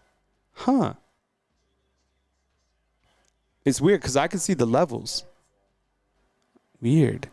All right, well, I just boosted the audio. Let's see. Test 1, 2, test. Peyton Thorne passes it. It goes out of bounds. And Alabama's defense once again makes a stop. Hugh Freeze looks frustrated. It is 4th and 7. They are going to punt. It is 14-3. Alabama still has a ton of time. I would imagine you put more points on.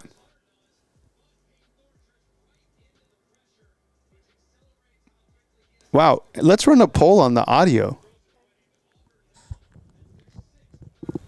Kevin says now it's loud. See, yeah, I could tell because it's redlining over here. Test, test, test. Does that mean you could turn it down? Just put this in the poll, T, if you could, please. Is the audio crisp? No. Is the audio... I'm just going to say, how is our audio too loud? Yeah. Perfect. Low. Yeah. That's I think I was trying to say something like that. Thank you. All right, 148 before it's louder now. I boosted the. Okay, let's see what happens in the poll. How is our audio? Too loud, perfect, low. You should have put something funny. I have Kyle on mute. All right, 140 before halftime, and here comes Jalen Milroe and the Alabama Crimson Tide. Oh, they're saying as long as the commercial audio doesn't go up. Oh, is the commercial audio loud? I'll turn it down. So, Henzo, the damager, is saying audio is hella crisp. The people on the poll are saying it's perfect. I don't know. Huh. Well, I want the people in the poll to be happy because those are people on the show. So the previous play is under review. Previously on Ready. Have you seen that? I don't think you guys have. Previously. They're reviewing, I guess, the punt to see if Ryan Williams fair caught or not. We're under review right now. Alabama's going to have about 140 to work with before halftime.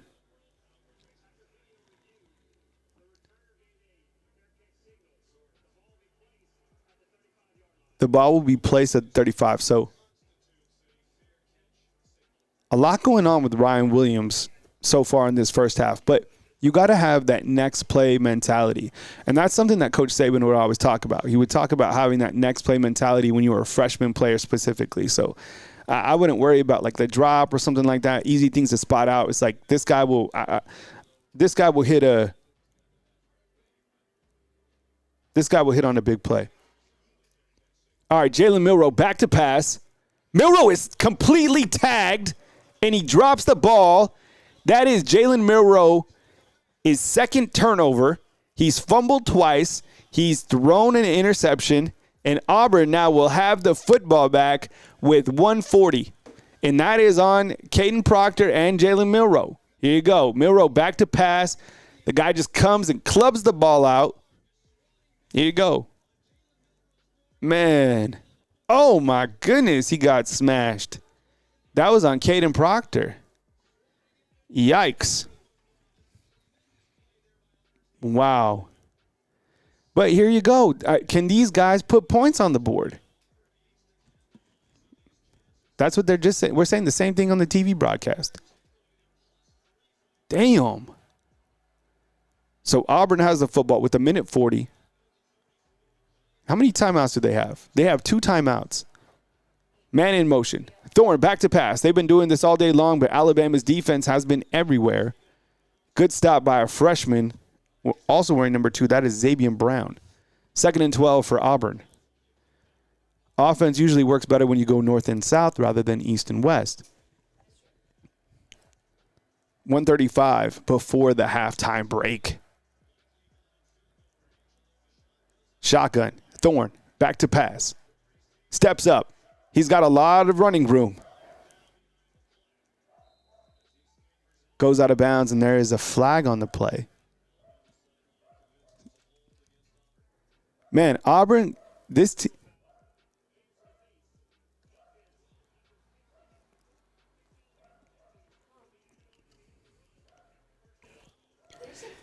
Hands to the face on Tim Smith. Man. Let's see what happened here. How is that? I don't understand a play like that, how that can be a personal foul, because when those two players are engaged, right?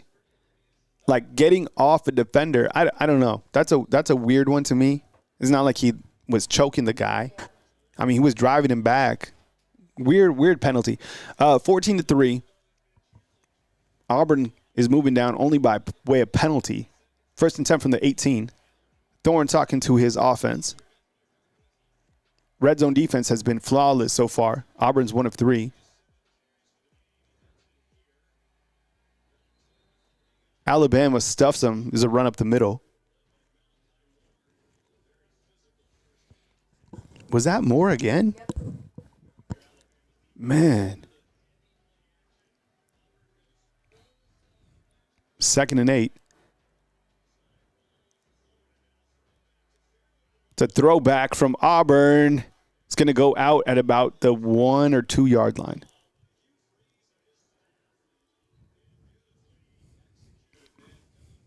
It was a 14-yard completion to Fairweather. That's a good play call. Can't deny that. Miro got tagged, fumbled the ball. 59 seconds at the 2 yard line for the Tigers.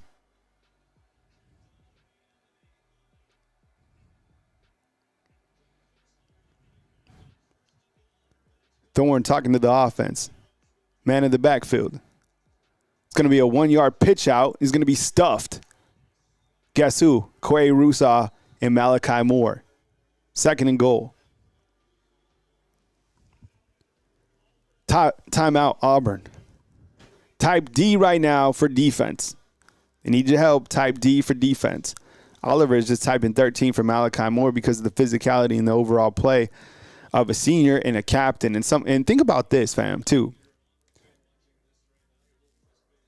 Alabama's defense today is missing Deontay Lawson, who's a captain inside linebacker.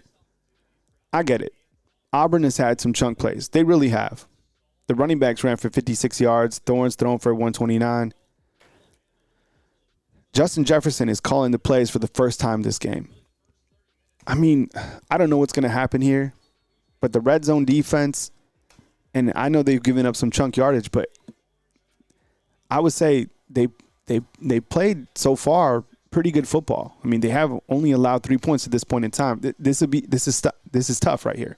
You're 3 yards out. I get it. But, you know, if your offense can't move the football and if they turn over the football, then you put your defense in bad situations.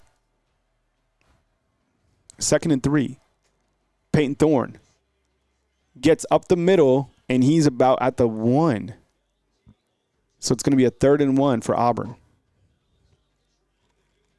See, that's something to think about, too, is like, you know, defense gives up points right here. Well, the offense turned over the football. Alabama's defense comes with it. That's Jahar Campbell. Type in 11 for Jahar Campbell right now. This defense inside the red zone, fantastic. If you're Hugh Freeze, do you go for it? You can go for it. I don't know. What do you do here? I never understand why these teams get into the red zone you have 1 yard and you don't line up under center. Like, you know that they're going to pin their ears back. Look at Jahar Campbell. I'm not going to lie. I talk about him a lot. I've always respected his game. I think he plays fast. I think he's a man that plays with a lot of physicality. And I knew that he would play like this year, so it's really good to kind of sit back and to just watch him eat. I think he's a first-round top 15 guy. I really do. I don't know where he'll go. Probably the Lions or something like that. And the Lions will win multiple championships, and the 49ers will probably draft Peyton Thorne. So, huge play. These guys are going for it. Play to win the game. I love it. Peyton Thorne in shotgun. Defense has been playing fantastic. Let's see what happens here. Kalen DeBoer takes a timeout. So right now, in the red zone, Auburn is 1 of 3. And I think when you look to game, like, key elements of how we got here, I mean, Alabama's defense I mean, look at this. They're showing the same thing on the TV that I'm talking about.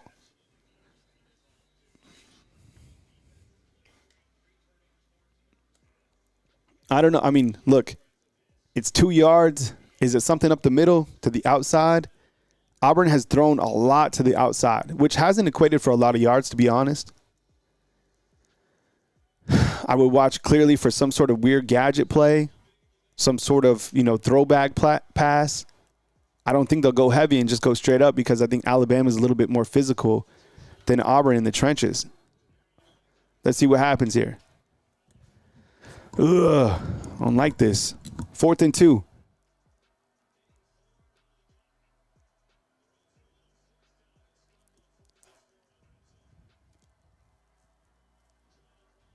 Thorne looks to the sideline, doesn't like what he sees. They got 4, they got 3, they got 2. And they take the penalty. Wow. They're going to kick the field goal. And see what happened here. That was chess. You were watching chess.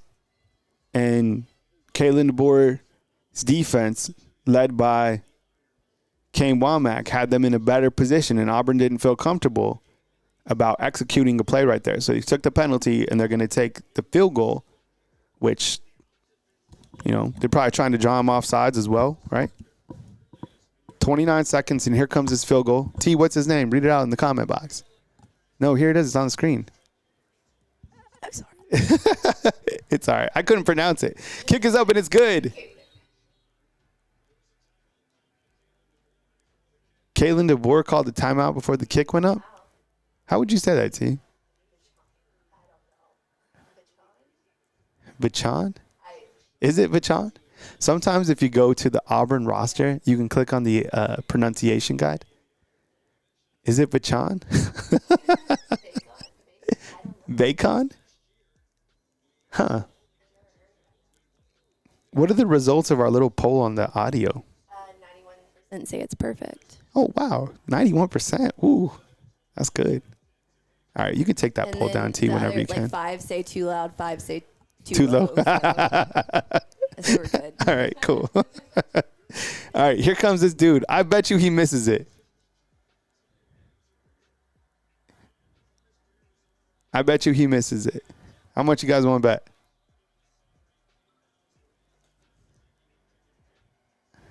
All right, he made it. 25-yard field goal is good. Scoring drive, 8 plays, 27 yards a minute and 13.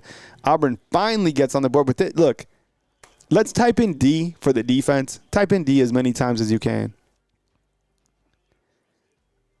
I think when we get to the end of this game, you could ask Coach Kalen DeBoer, how proud of you are you of the red zone defense? Because when you're playing a coach as crafty as Hugh Freeze and you get put on red zone situations and this team comes through, I mean, think about it. They've been in the red zone 3 times and they've only come away with 2 field goals and only 6 points, most importantly, right?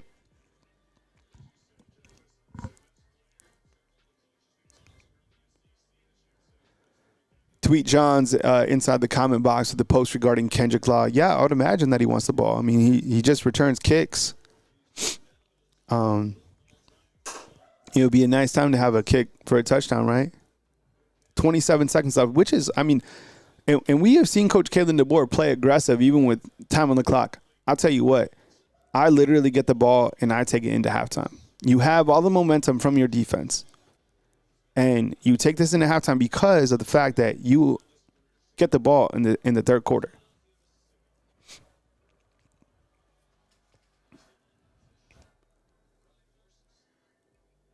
So Alabama will have the football with like 27 seconds up. I would imagine they take it in.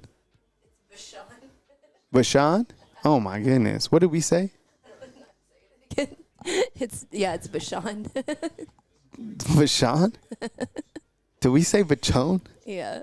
Oh my goodness, how embarrassing. Well, Bachon. well, that's just how you pronounce like that name normally. I don't know for that exact. Yeah. Okay. All right. Well, in case anyone was wondering how to say the Auburn kicker's name. All right. Kneel the ball right here. Thank you. Okay. Kneeling the ball. And we go into halftime 14-6. 14-6. All right. Let's go real quick to our halftime show. Welcome to your halftime show. Kyle Henderson, the same guy who's doing the play-by-play. Appreciate you guys being here. Thank you so much for joining us to go over the stats of this game. Start with the Alabama offense, and you see that Jalen Milroe was 9 of 15 of 141 yards with no touchdowns and an interception. Now, rushing the football, he has 9 carries for 55 yards, 51 yards, and 2 touchdowns. Now, he scored from 1 yard out. He scored from 19 yards out. The interception came inside the red zone. Receiving-wise, Jeremy Bernard has had a hell of a game. 3 for 59 yards. Josh Cuevas, 2 of 28. Jumping back up to Milroe real quick, a couple things that stand out to me. He has, through an interception, he fumbled the ball. Proctor let his man go. Low pocket presence. He dropped the football. He was also stripped in the first quarter. However, Parker Brailsford jumped on that. A couple other things that I've noticed in this first half. Ryan Williams dropped a touchdown, a for sure touchdown. And again, still waiting for a Jalen Milroe touchdown. He hasn't thrown a touchdown in SEC play since October 19th. That's a long time ago, right? Stats head-to-head. The game, honestly, I feel that Auburn has been able to move the football. 204 yards to 222, passing yards 129, 175. So it's kind of similar numbers when you look at the side-by-side. But the thing is, the difference is right here. The third down, right, 2 of 9, Alabama 6 of 9, and then right here in the red zone. Now, when we talk about Alabama's defense, and we'll pull up the defensive stats over here. This is courtesy of Stat Broadcast. A couple guys that I definitely want to notate is Jahad Campbell had an incredible play right before halftime and when he came and he stuffed Auburn. Thought it was a high-level play by Jahad Campbell, Alabama's inside linebacker. Malachi Moore, this guy is playing outstanding football. I mean, this is the best game that he's played all year. This is probably one of the best performances that I've seen all year on the defensive side from somebody. Malachi Moore gets it. He knows what it takes to win championship football. And, he's playing outstanding. Bray Hubbard, he had a couple nice tackles. And same thing with Xavier Brown. So Alabama right now leading by a score of 14-6.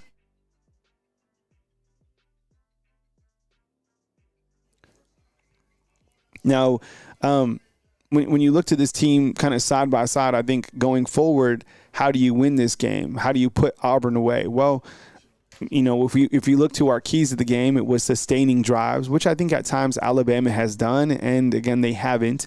They haven't had a long sustaining drive. I would imagine that at some point of this game that, Jalen Milroe is going to hit on a big one. And what I mean by that is a long run by Jalen Milroe, or, a big haymaker to Ryan Williams or to Jeremy Bernard, something like that is bound to happen. The defense has to continue to play, but they can't be put in bad situations by the offense. What I mean by that is right before halftime, Alabama fumbled the ball. Auburn got the ball at the 41-yard line and was able to get into the red zone. So that's only going to happen a couple times before, because Hugh Freeze will score on you. And it's only a touchdown type game, right? Alabama does get the football in the second half, we'll see what happens. But right now they have plenty of momentum. It is a tight game right now, 14-6. Let's look at some other scores from around the country right now. We'll start up at the top where you have Penn State all over Maryland by a score of 31-7. You have Notre Dame and USC. That game is tied at halftime. Why we are watching that game? Well, Notre Dame is not part of a conference. I would imagine if they lose, they are out. Their kind of lone win that they're savoring is the win over Texas A&M, which I guess could be thought of as a lesser win if Texas wins tonight in the battle down in Kyle Fields. This is just in. Miami and Syracuse are tied right now with a score of 21-21. Now, if Miami loses this game against Syracuse, this is going to be interesting because you will have Clemson taking on SMU in the ACC championship game, which would mean that Miami would be a team. This is probably the worst case scenario, right? What's happening right now, because Miami was seeded higher. You see what I'm saying? So Miami wouldn't play in the ACC championship and would be in that large team. I don't like that. Almost kind of need for Miami to win, in my opinion. SMU is beating Cal 21-0. Here in Tuscaloosa, Alabama on top of Auburn by a score of 14-6. Arizona State was favored to win in the Big 12, is up 35-0 over Arizona. And Arkansas and Missouri, that game is 7-7. Tonight, you have Purdue taking on Indiana, Washington taking on number 1 Oregon, Texas taking on Texas A&M in the game of the week, Kansas State taking on Iowa State, and a couple games that took place earlier today. You have Michigan, who defeated number 2 Ohio State. A lot of, extracurricular activities after that game where Michigan was going to plant the flag on the field. Ohio State yanked the flag, and the guys started throwing fisticuffs. It's a heated rivalry. Obviously, there's no place for it, but if you've ever lost to your rival, it can be hard to control your emotions. Not condoning it. It happened. Michigan beats Ohio State. Ohio State's still going to make the college football playoffs, but they are not going to play in the Big Ten championship game. Now you have Tennessee, who beat Vanderbilt. I think, that game was impactful because Tennessee is right now above Alabama in the SEC standings, and they finish out 10-2. I get it. We hate Tennessee. We don't like the color orange, all this stuff. But what Josh Heupel has done in a short time at Tennessee, he is that guy for Tennessee. They are 10-2. I believe they won 10 games last year as well. They are 6-2 in SEC play. Quarterback played really well today, and they beat Vanderbilt, a team that beat Alabama by a score of 36-23. And then you have South Carolina, who was able to hang on and beat Clemson in a rivalry game, Battle of South Carolina. Lenora Sellers, look, what's sad is a team like this, South Carolina, will get left out of the playoffs. And a team like that, South Carolina, they deserve to be in the playoffs. Alabama beat South Carolina. The way that these guys are playing, absolutely outstanding. Football on the back end. Shane Beamer has done a hell of a job. I thought at maybe one point Mike Elko could be mentioned for Coach of the Year in the SEC. But I think Shane Beamer, what he's been able to do with his squad this year has been really, really impressive. Clemson loses. Now, this is interesting because Alabama is ranked number 13. Clemson is ranked number 12. Well, Clemson loses. Who's going to jump to the number 12 spot? It's got to be Alabama, right? So that was a huge game that you needed to take place. Clemson had an opportunity to win this game. They fumbled the ball away in the final minutes. You have Illinois, who was able to beat Northwestern, and then Memphis, who's had a really good season as well. They defeat Tulane by a score of 34-24. That game was on Thursday night. Last night, this game was absolutely bananas as Georgia beat Georgia Tech in 8 overtimes. All right? 8.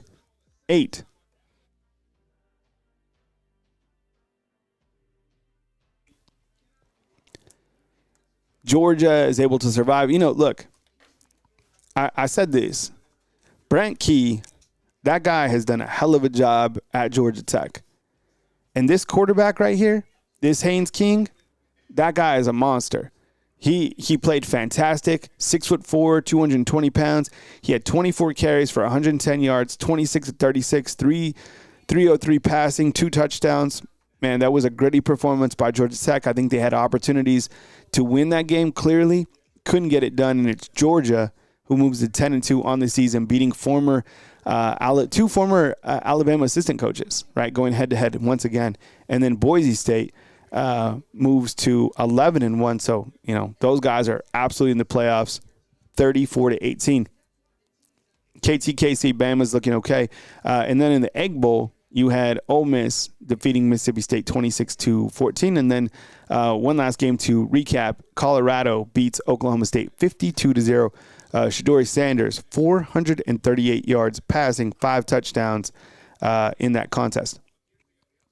I'm going to take a quick break. I'll be back for the start of the third quarter.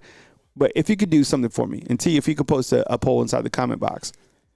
How happy are you with Alabama's play right now in this game on a scale of 1 to 10? And you could just list 8 to 10 as impressed. You could list 5 to 7 is, above average. And then the other options like poor and if you could do that. I appreciate it. I'll be back for the start of the third. I appreciate you guys so much. Thank you very much for the super chats, for the thumbs up, for just being here, kicking it with me. I'll be back for the start of the third quarter right here on Bama Football on YouTube. Oh, and I'm going to turn on the commercial music.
Fam, what's up? Kyle Henderson, Bama Football on YouTube as we start the third quarter. Jalen Milroe out to Ryan Williams. Ryan Williams makes a man miss, gets to the outside. So fast with the football.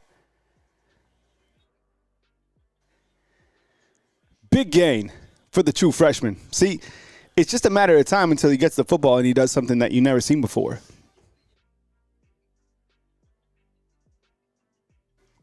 He is so electric, like with the football in hand. It's crazy. I used to ask, good run right there by Jam Miller, like, who is Ryan Williams comparable to? But I have trouble, trying to figure out who he's comparable to. I really do. Really good start by the Tide. Nice little run by Jam Miller. Jam Miller makes someone miss, gets to the outside. Alabama at the 40. That's a gain of 6.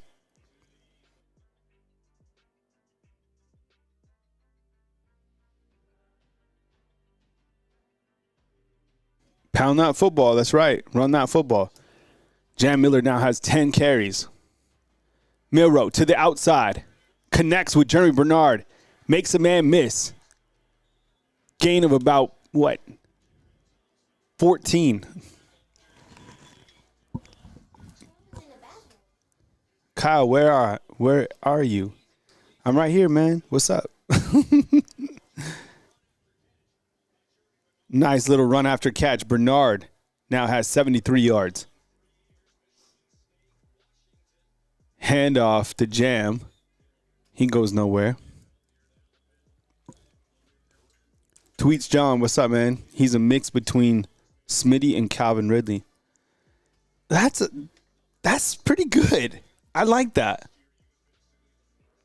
I could see that. I can get on board with that. I think he's faster top speed than both of those guys. Elizabeth Reed? Elizabeth Reed's in the house. Yeah. Look at CJ Dupree do his thing. Makes a man miss. Gets inside to about the 8-yard line. CJ Dupree with a big game for the Alabama Crimson Tide. Let's see what happened here. Jalen Milroe, nice little pass back. Gets a good block. Oh, my goodness. Tyler Booker just threw that dude to the ground. And CJ Dupree gets. And we got 25 in from Elizabeth Reed. A handoff to Jam Miller. Just pound that rock. Elizabeth says, disappointing season overall. Let's get this dub. Appreciate you. Thank you so much, Elizabeth Reed. Good to see you. I appreciate you. Thank you so much.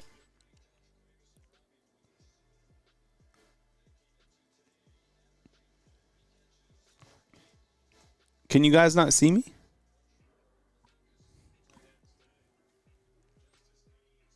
You got Robbie Oots. To the left. Here goes Milroe to the outside.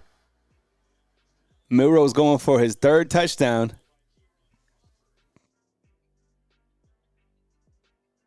Third and 2 for the Tide. You got to put it inside the end zone right now. I give it to Justice Haynes. There you go. Justice Haynes inside for the score. Alabama goes up 20-6 pending the PAT.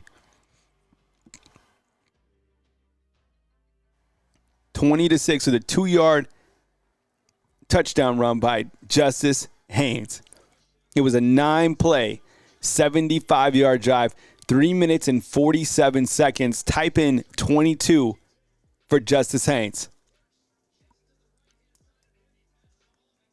It's good to see Justice Haynes eating inside the red zone. It was a 2-yard touchdown run. The PAT is good.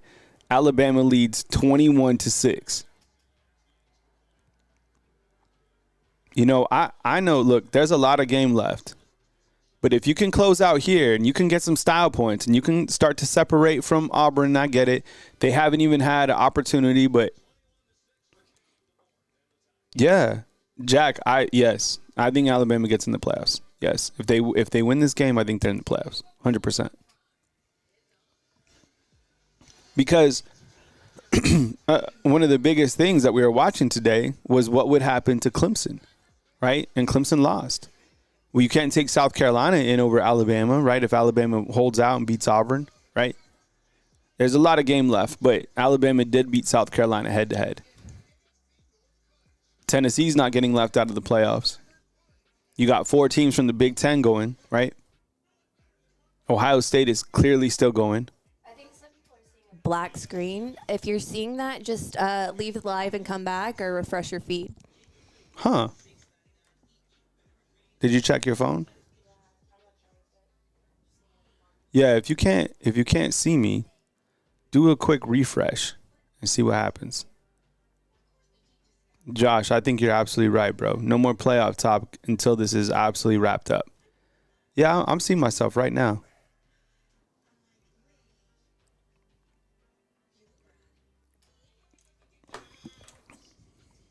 But that was a solid drive right there. Another really good drive from Alabama. You get into the end zone. You have now scored a touchdown in each quarter. You have rushed the ball 29 times for 104 yards. Milroe has 10 for 55. Miller has 12 for 43. Haynes has 5 for 13, right? Passing-wise, Milroe 12 of 18 to 193 yards. It's actually been. It's like the same people that are having trouble with audio or having trouble with video. That's weird. Yeah, I think they probably have different.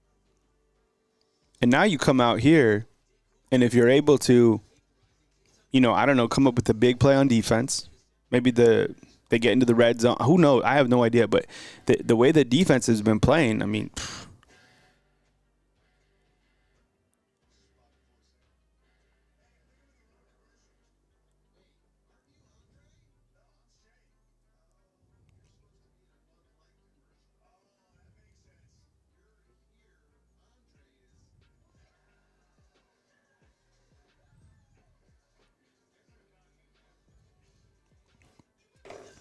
We're on a TV timeout right now. Games across the country that are also in action. So Penn State, you got to think that they've clearly punched their ticket, and I think that they should be going to the Big Ten championship. I think I saw that. So they will be playing Oregon. They're on top of Maryland, 31-7. Notre Dame has just taken a 28-21 lead on USC. That game is in the third quarter, and Miami is tied with Syracuse right now, 28-28. Morty M asked, Kyle, do you think we would have the loss of Coach Saban? That's been an interesting question that I continue to get, throughout my weekly shows. I think you would probably drop a game, but, I don't know if you would have lost 3 games, right? So maybe 2 games. I don't know which games those would have been. I think going forward, this is probably going to be the theme, not losing 3 games, but losing games. It's kind of NFL light.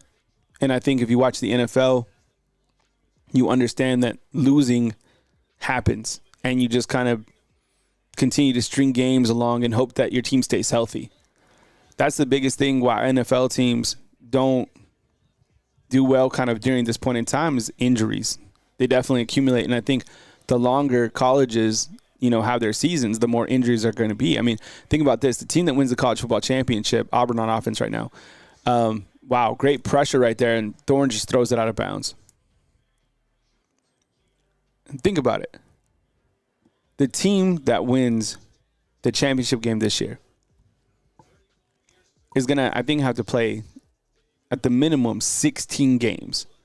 That's a lot for a college. Even the teams that have depth will be struggling by the end point.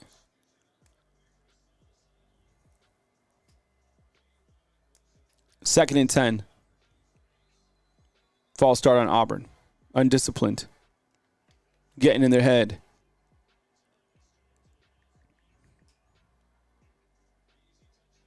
It's going to be a 2nd and 15 for the Tigers.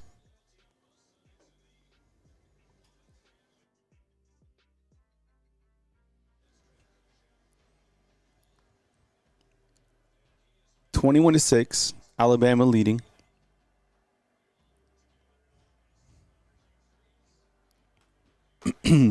Thorne back to pass. Here comes pressure, and you get a big quarterback sack by Tim Keenan. Another guy from Birmingham. You know, Tim Keenan out of Ramsey, and then Malachi Moore, Hewitt Trussville. It's good to see the guys who are from Alabama making plays. I'm not going to lie. I'm not mad about that. Tim Keenan has been one of my favorite. Look at him. Oh, man. Jeez. 3rd and 21, yeah. That's a big Thanksgiving plate. 3rd and 21 for Auburn. Defense has played pretty well. Those haven't gone anywhere this whole game. All right, so it's going to be a 4th and 17. Type in 96 for Tim Keenan. Tim Keenan. You know what? We're going to write Tim Keenan's name down here. Number 96. I've seen Tim Keenan a lot of places tonight, honestly. Who's seen Justin Jefferson out there? Has anybody had an opportunity to watch 15? Yeah, okay, good. Let's see. Justin Jefferson has 4 tackles on the defensive side. Okay. Here's a punt. Fair catch taken by Ryan Williams. Put another touchdown on right here. What does the poll say, T? We have 178 votes on right here. Above average, 5 to 7. Okay. Huh. 52%, yeah. Yeah. Okay. We can start a new poll.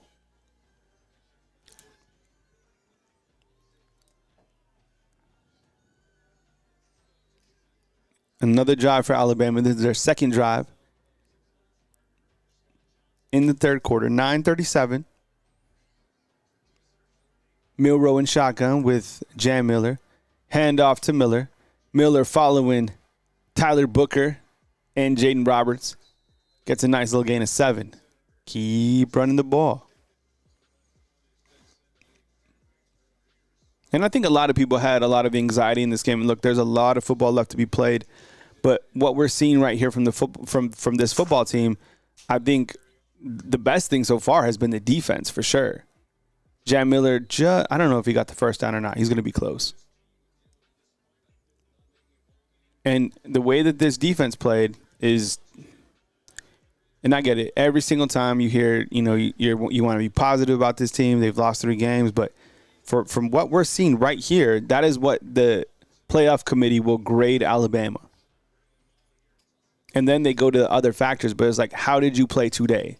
Now, the offense, to be honest, they've had turnovers. But they are putting drives together. They are putting points on the board. 21-6, here's Milroe. First down. Back to pass. Finds Jeremy Bernard. Jeremy Bernard makes a man miss, makes another man miss, spins upfield. Big gain. And Jeremy Bernard has that hot hand tonight. Gain of 26. 5 having a really, really big night. Jeremy Bernard has 5 receptions for 99 yards. Alabama back to the ground.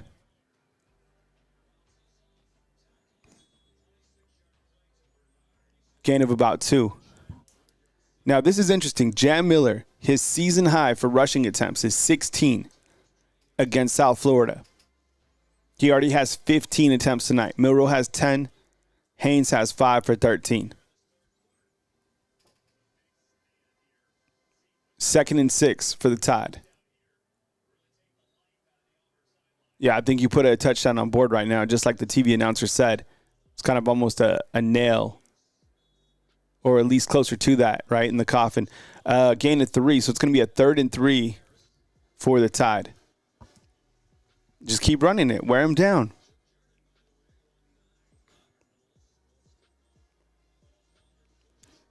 Got to make them quit. That's right, KTK.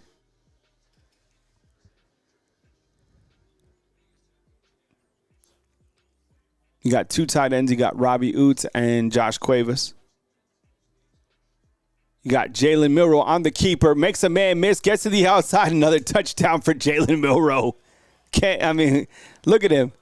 He hit him with the stanky leg? Was that? That looked like the stanky in the end zone. Sixth play, 60 yards, 242. Milroe gets his third rushing touchdown. It was a sixth play, 60-yard drive. Milroe leading the Tide. 28-6 is the score. Jalen Milroe's third rushing touchdown of the night. Can't stop him. The best, I mean, look, when this guy's on, how are you going to stop him running? Yeah, like if you don't have a defense that can stop him, that's the thing. That was a stanky leg, huh? People were saying it was. Man, he busted it out. I didn't have that on the bingo dance card. The crane and the stick. Yeah, man, you're right. He went crane. What did he do for his second touchdown? And then Who did the finger guns? oh, that was earlier today. That was not. Yeah. Hey, is Syracuse winning? All right, let's go. Somebody said inside the comment box. Let's see. Syracuse is taking a 35-28 lead on the Hurricanes. This is very common, though. This game will have multiple lead changes, and Miami will somehow come up on top. We've seen this. We've seen this every single week. Chris from New Jersey said there was a big block by Justice Saints. I mean, look, Female Franco is saying inside the comment box, naysayers. Milroe still sucks when a team shuts his running down. You know, I guess you could definitely argue that for sure. But, I mean, in this particular game, what we're seeing right now is a performance from Milroe that, I mean, 219 yards passing, 72 yards running, 3 total touchdowns. You know, I mean, that's 291 all-purpose yards. And I asked people, I was like, how many touchdowns? I still have him running. I think he'll run for 2 more touchdowns and maybe throw another. I don't know if he'll throw. I think he'll score. He'll be responsible for 5 touchdowns tonight. So I'm saying 2 more touchdowns. Auburn did. Auburn had, I think they had the number 23 rushing defense. So. Female Franco saying now's the time to get your lank gear. Jawan saying that was a block. He saw the block that Chris from New Jersey has. Lance is right. If Miami loses, the ACC championship is SMU versus Clemson. Yep. Tweet Johns is asking about Emmanuel Henderson. You know, the guys that we don't really see on the field, we really don't. I mean, Kendrick Law returns kicks, but we don't actually see him like playing on the field. We don't see Emmanuel Henderson, and we don't see Kobe Prentice. I mean, there's only so many guys, I guess, that can get on the field right now. Jeremy Bernard has 5 for 99. Williams has 2 for 43. CJ has 2 for 34. Cuevas 2 for 28. And Oots 2 for 15. Right? So getting those other guys involved, I mean, it's kind of been hit or miss. Usually Kobe Prentice catches about 1 pass a game. Greg, I love this point. Greg says this. Tonight is all about beating Auburn. We can't control anything but that. I love that. That might be one of the best posts of the night. Josh is saying, Kyle, we should have recruited Alvin Henderson. Lions Pride, what's up, man? I see you inside the comment box. Dude, Sir Pope, you know what? And Jalen Hell, that's another guy. Like, when he gets healthy, think about all the wide receivers coming back next year. You know, I would imagine, like I said, some guys shuffle out, but Jalen Hell, him, Caleb Odom, and Ryan Williams, Jaron Hamilton's another guy. Shoot. Dirt Bike, what's up, man? Thanks for being here. All right, so Alabama's starting to take it to Auburn right now. They're showing the playoff rankings, and they're showing that. Can you take a picture of that, T? If you can. Man, that's going to be interesting to see where Ohio State falls. Because you can't put Notre Dame in a top 4 spot. And you can't put, I would imagine Oregon beats Penn State. Man, we're going to have a lot to talk about. I don't know. There's probably some math wizard that have figured it out. But, yeah, just finish this out. Cole's asking if anything good happened today. Oh, yeah, for sure. I mean, it's happening right now. And look, we said we know the identity. Yeah, Cole Adams, Seabiscuit, you're right. We know the identity of this team. Run the football with Jalen Milroe, really inside the red zone.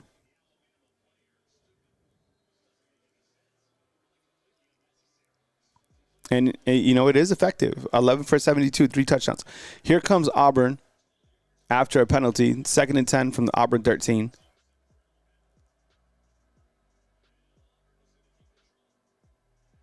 Incomplete pass. The guy drops. Oh, my goodness. Look at this. Did you see that? That was crazy. Who saw what defensive back was getting pushed? Look at this. There's a fight that breaks out on the stands. Auburn and Alabama are fighting on the stands. It's a complete melee that is broken out. This is crazy. Unbelievable. But it was the Auburn wide receiver that looked like they took Devontae Smith over to the sideline, and then Smith's helmet's off. It's complete chaos. Malachi Moore is going over to the sideline. Coaches are on the field. David Ballou came to get Malachi Moore. They're holding Devontae Smith back.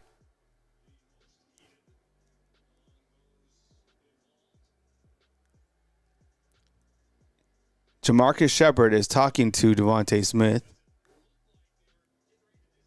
Well, this is what happened. So Auburn's receiver took Devontae Smith out of bounds, like literally to the stands. And then the TV broadcast cut to the rat poison graphic. Let's see what happens. And then they started fighting.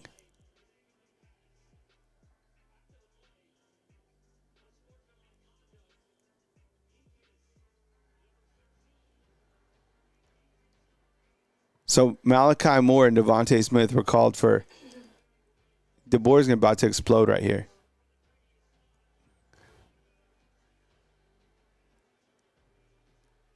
So that was terrible. So Auburn wasn't called for anything? Look at DeBoer.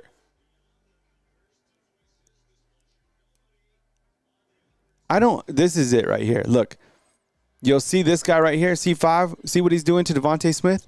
How was he not called for a penalty when he takes him all the way out? Oh, the officials are in it too. Wow. See, man, here you go. That's good. Look at that. How was Devontae Smith called for that when the Auburn player had taken him out? What a crazy sequence of events. Weird. That was a lot going on.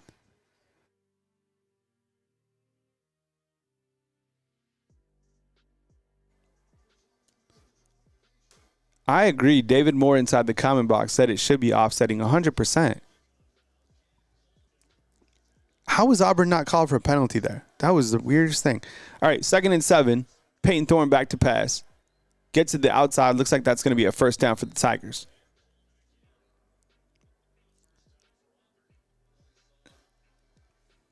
It was the guy from Auburn that started it, though, as he took he blocked Devontae Smith. Once you get to the sideline, it's done.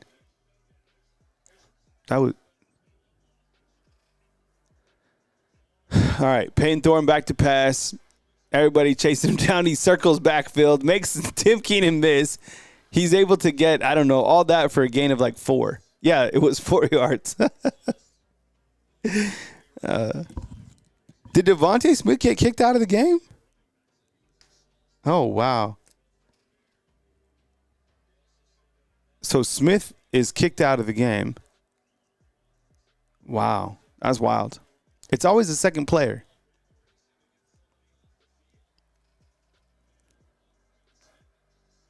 Second and 6 for the Tigers.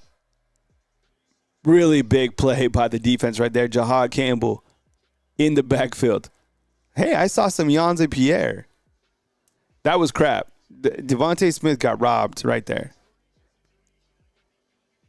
3rd down, 3rd and 9.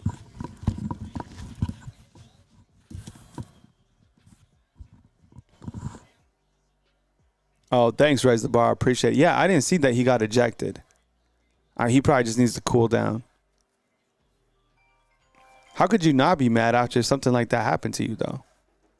39 for Auburn. They've been terrible on third downs. They're 2 of 11 on the day. Alabama's defense has been great on third downs. Throwing back to pass. Throws it. Wide open receiver is going to be absolutely tagged by Damani Jackson. Did he hang on to the ball? That's the hardest hit Damani's had all year. Damn. I haven't seen Damani hit like that. That was crazy. Did you guys see that? Type 1 for Damani Jackson right now. Oh, man, he felt that. You can't throw to that guy for a little bit. Peyton Thorne trying to direct receivers. He's going to decide to run. I think he gets 9 yards. Type 1 for Damani Jackson. That was a hell of a hit.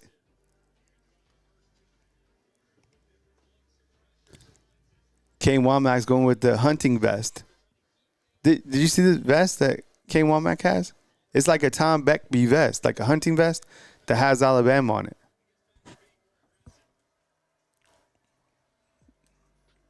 What's up, Cherry? I see you inside the comment box. Oh, they've been holding this whole game. 2nd and 1.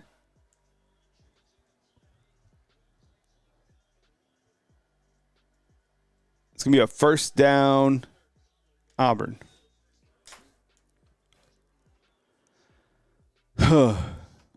What's up, Gelato?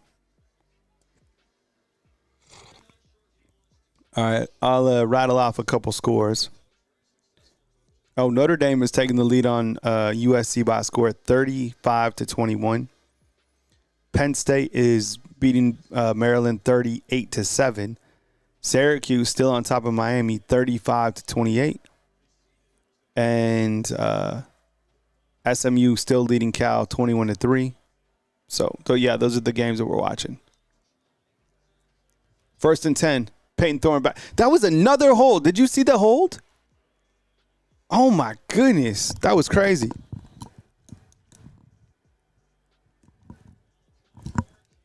Is anybody else seeing these holding calls? They're saying that's grounding. I would agree with that. Where was his receiver?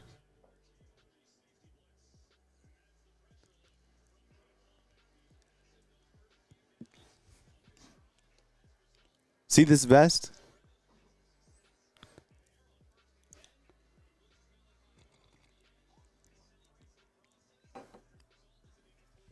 Byron, I agree, man. Completely. The holding's been absolutely wild. All right, it is 2nd and 10.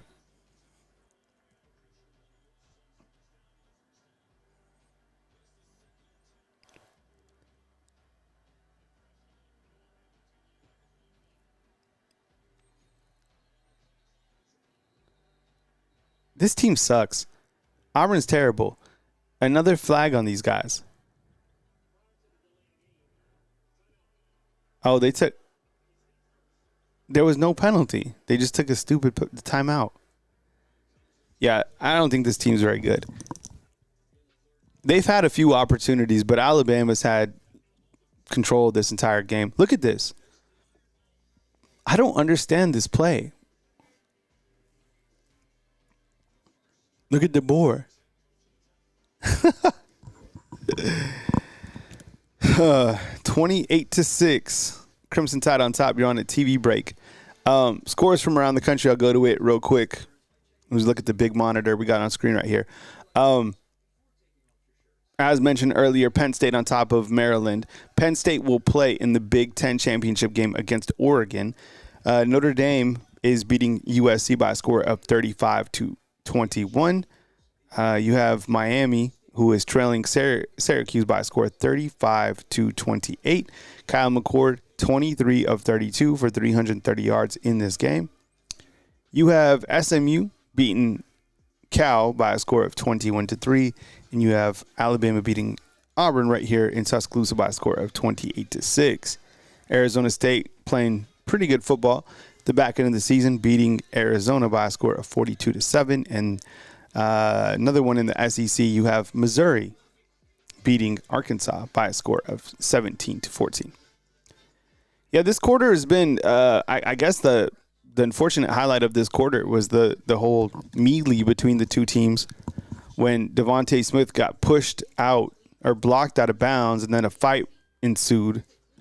Malachi Moore was over there as well. Each of those guys were called for a personal foul or whatever it was.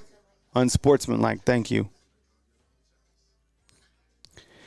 Yeah, I think Tyler, like Tyler says inside the comment box, officiating is always, I think for the most part of the season, Alabama's had penalties that you can understand. You can't really question the penalties because, they were what they were. In this game, Alabama, check this out, has 3 penalties. And I think 2 of, I guess, you could really question the penalties that they had, right? Remember there was the Tim Smith hands to the face. And then I guess were there 2 penalties on that play with Devontae Smith? So those are the 3 penalties. On the other side, Auburn has 5 penalties for 21 yards. So I think these are the same officials for the Mercer game. I'm not sure about that, though.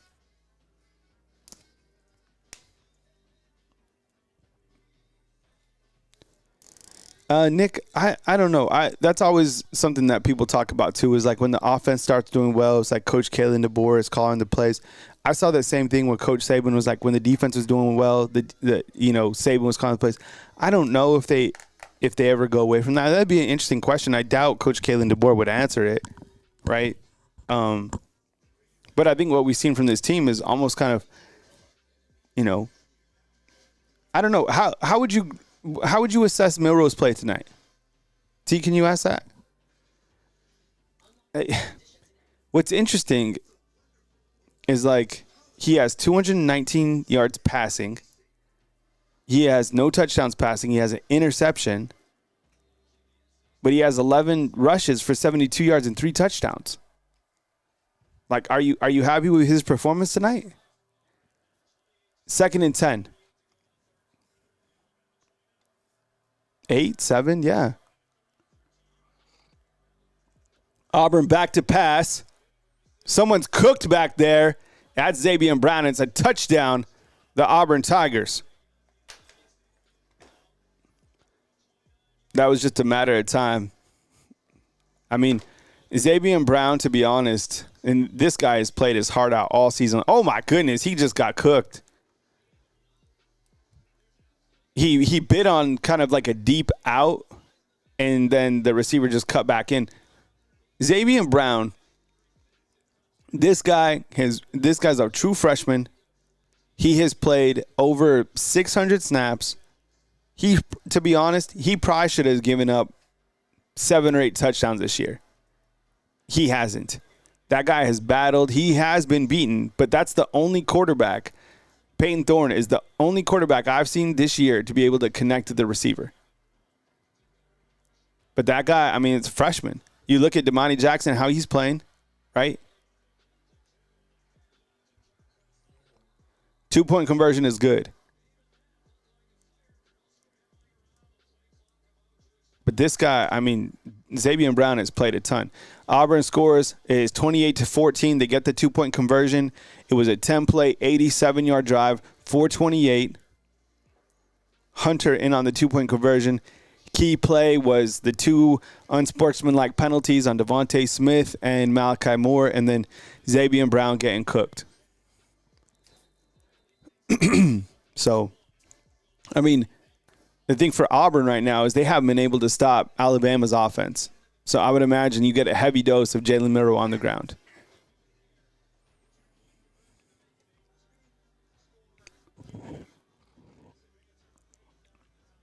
A lot of time left. We're not even to the 4th quarter yet, but I haven't seen anything unless Alabama turns the football over or whatever, they haven't been able to stop Alabama's offense.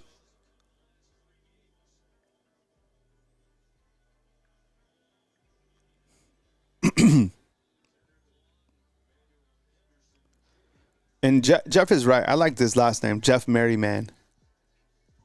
I like that last name. I mean, can you imagine during the holidays? Merry Christmas from the Merrymans. I would like that. But you did give Auburn life. Now, you can take away that life by, a kick for a touchdown right here. Here comes Kendrick Law. Let's see what he can do. Gets to the outside. Gets a block. Nice return right there. How far was that? There's always a penalty on these stupid returns.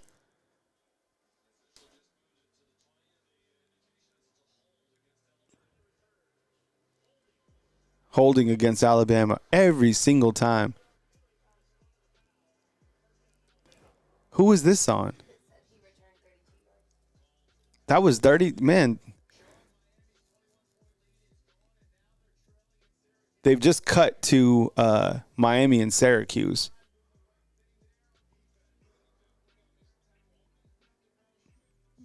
Cam Ward is not going to catch you. So it is 35-28. That game clearly has a lot of significance. If Miami loses this game, they are not in the ACC championship game. And then where does Miami go down in the rankings? And I don't want to scare you guys, but here's the scenario, okay? They got to win this game clearly. But if Miami doesn't play in the championship game and Clemson beats SMU, Clemson has to automatically make it. SMU's probably in. Miami's probably in. So, you see what I'm saying? Because Clemson, if they beat SMU, which I don't know if you can, but that's just another scenario to think about.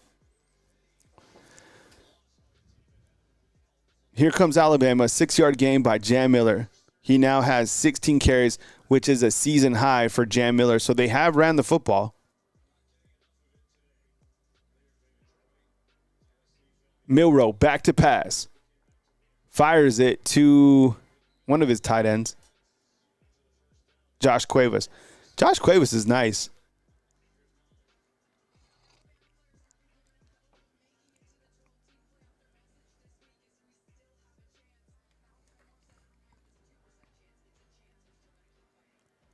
It's going to be a first down. Nice pickup by Jam Miller, who now has 17 carries. There you go. I cannot believe he's run the football 17 times. This was like my low-key dream. Randy, what's up, man? Randy's happy that Ohio State lost. Ryan Day cannot win these big games. I don't know why. It was Michigan. I get it. It's a rivalry game. Rivalry games are weird, but that's at home. You had the better team. Had the better season. You have more to play for. Jam Miller taken back in the backfield. Miller has 18 carries for 61 yards. It is now 2nd down and 14.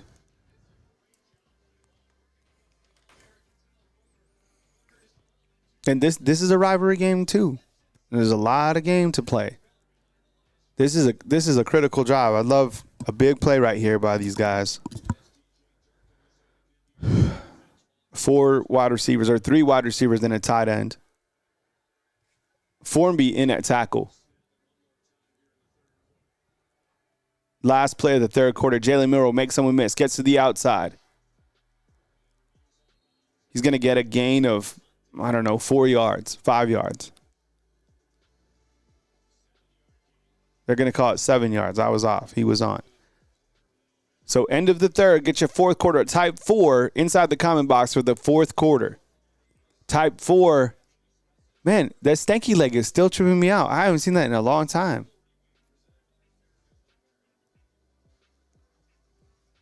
Type in fourth quarter. When was the stanky leg popular? The stanky leg. No. Look, the stanky leg became popular in 2009 after hip hop. GS Boys released a song. So 2009. I said 8. How old was Jalen Milroe in 2009? No, I'm serious. All right, get your 4s up. Who misses Scott Cochran on the video board saying fourth quarter? Remember? They put him in and be like, get your mind right. Get your mind right. Let's go. See, there's people who bring energy, and he was that guy. Like, he was able to bring so much energy into what is that, 103,000 people, right? KTK. I can't. They showed a replay, but I can't. That was crazy. I know. But Scott Cochran, he was a guy who had that energy in the fourth quarter. And the fourth quarter is where you finish. So 100%. Yeah. So if you're able to sustain, now is the time. Fourth quarter is a great opportunity. All eyes are watching. I would imagine that the ratings for this game are going to be like 8 to 10 million. Seating committee is watching this. How is this team playing? Can they finish games? Can they finish this game? Dang, Dirtbike's saying that Cochran wouldn't put his hands down the entire fourth quarter. Yeah, pretty much. I think he really did hold it. Are you serious? Wow. Do you know how physically hard that is? Yeah, well, he was a strength coach. All right, T. We're going to have T hold her hand up the whole fourth quarter. Couldn't do it for 5 minutes. T, how long do you think you can go? Like 5 minutes, maybe. That's hard. I know. That's what I'm saying. The whole fourth quarter. Chris is like, if I tried the stanky leg, I'd have to go to the hospital. All right. So we are entering the fourth quarter. Alabama has a 2-touchdown lead. We've seen these type of games before. It's never really time to get comfortable just because this game is weird. If this game is in Auburn, oh my goodness, it's terrifying. So run the ball. We're gonna come out. I don't even know where the ball's at. Milrose 14-20, 222 yards. I think they had him throwing for like 239 on pick 6. Yeah, it was like 236 something like that. Did you take that? I did not.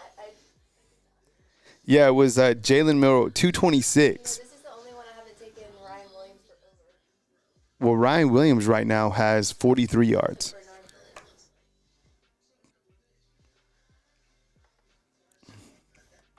About to go to the fourth quarter, fam. Hang with me. Following the game, we'll do an instant reaction, and then we'll upload Coach Kalen DeBoer's press conference when we get it. We appreciate you guys being here on Bama Football on YouTube. Thank you so much for joining us tonight on the watch-along. See if Alabama can finish. All eyes also on this Miami game where it is now 35-35. Miami just scored a rushing touchdown, 35-35 in the ACC as Miami and Syracuse tied. 3rd down and 7 for the Crimson Tide. Little pass to the outside. That's Ryan Williams. Fast. It didn't seem like Ryan Williams was going to get there, and then he put it on speed 100. Look how fast he even slipped. That's crazy. He slipped. He needs to go to some higher level cleats. He's slipping too much. Yeah, like the 3 quarters. Because he slipped a bunch of times. Man, he's fast. 1st down, right. That was so huge, that play. That was a 3rd and 7. They would have had to punt.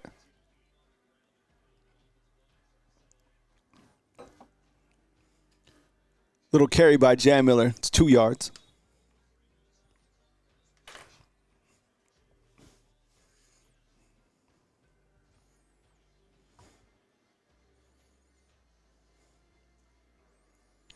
So now all these guys what's happening is all these guys from Central Florida are entering the transfer portal. They're going to follow Gus Malzahn. In case you missed it earlier, Gus Malzahn is now the offensive coordinator at Florida State. I know. News happens fast. 28-14 here. Alabama facing a 2nd and 8. Robbie Oots and T.J. Dupree are your tight ends on the right. Jalen Milroe design quarterback run. They love this play. Gets to the outside. Probably has 2 more yards to go. 3rd and 2 for the Tide. Lance has Formby and Vandermark in. Yep. So that's a new right guard. That's a new right tackle. But I have seen Roberts play. I have seen Pritchett play. So they are rotating in at that right side. 3rd and 2, 3rd and 1. I don't know. Run it again. I think it looks like they have Justice Haynes back there. Jalen Milroe to pass. Milroe's running to the outside. He fumbles the ball. Oh, my goodness. Jalen Milroe fumbled the ball. Why would you pass the ball there? What are you doing? Jalen Milroe turns the football over again. Why? Why are you doing this, man? Like, who is calling these? The play call, the execution? Oh, my goodness, man. Man, he has fumbled 1, 2, 3. Is it 4 times? He threw 1 interception. He fumbled and they recovered. And so that's his 3rd fumble. Yeah, that's his 3rd turnover of the day. That's crazy. I mean, crazy. Why? I don't even know what to say. Wild. So Auburn recovers. Got like a 2-yard run. God, the execution is just, that is crazy. You know what? He didn't like kind of put down his head and run. The other thing is like the play call too. I mean, all of it is 3rd and 1. We're all calling for a run with the running back, and they go to Milroe. It is the craziest thing. Here comes Auburn. Tim Keenan just made a tackle 17 yards downfield. A 330-pound guy just made a tackle 17 yards downfield.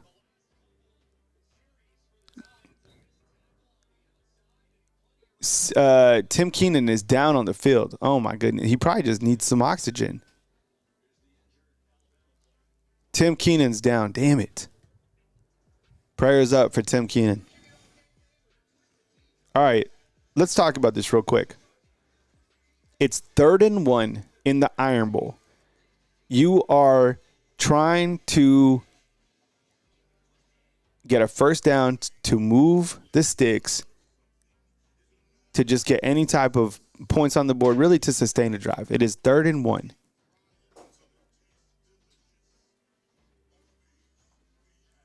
Charles Brady likes the call. Did you guys, okay, let's start there. Did you guys like the play call? Let's start there. Because, look, if we know that they're going to run, then clearly Auburn knows they're going to run, right? So they decide to pass. How did you guys feel about that play? No, dude, that's 100% on Milroe. Darian has that Milroe was trying to juke. See, I think we're kind of split. So, like, it looks like we're split on whether we like the call or not. I personally didn't like the call. You've been running fine with the running backs. I mean, and then in terms of ball, execution and holding the football, if you're going to run that amount of times as Milroe does, 15, 20 a game, you need to be able to hold on to the football. This guy has fumbled the football, 4 times tonight? SMB Outdoors says good play call, just needs to commit to the run. Yeah, I didn't like the call. So, I mean, that's on Milroe. Milroe has, how many turnovers does Alabama have tonight? That's crazy. Alabama has 4. You know what's crazy? Is you don't usually win when you turn over the football the amount of time Alabama does. And I think if you're the committee and you're looking at Alabama right now, and I know you're just going to be like, focus on this game. But if you're watching Alabama, like, you can be hypercritical of this team because of the quarterback play. Right? The interception, the fumbles. Like, let me ask you this. I know it's the end of the season, but I have to ask the tough questions. I hate doing it, but here we go. Right now, are they playing like a playoff team? Like, you look at these other teams battling back and forth, 35-35. SMU's up 24-6. Other teams in the bubble. South Carolina losing the, wins on the last second against Clemson. I don't know.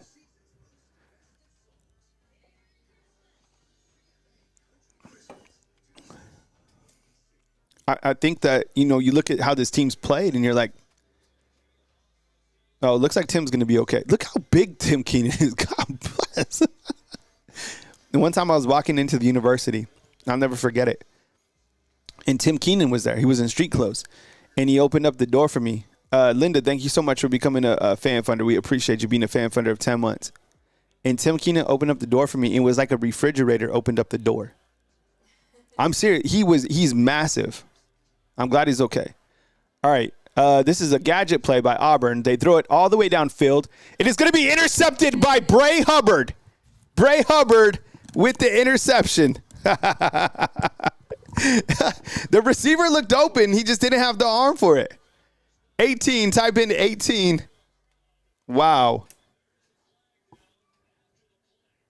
Oh, my goodness, man. What? Why? Let's see what happened. It was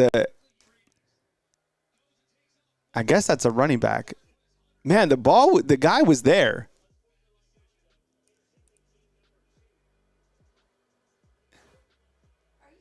Xavier Brown's called for unsportsmanlike.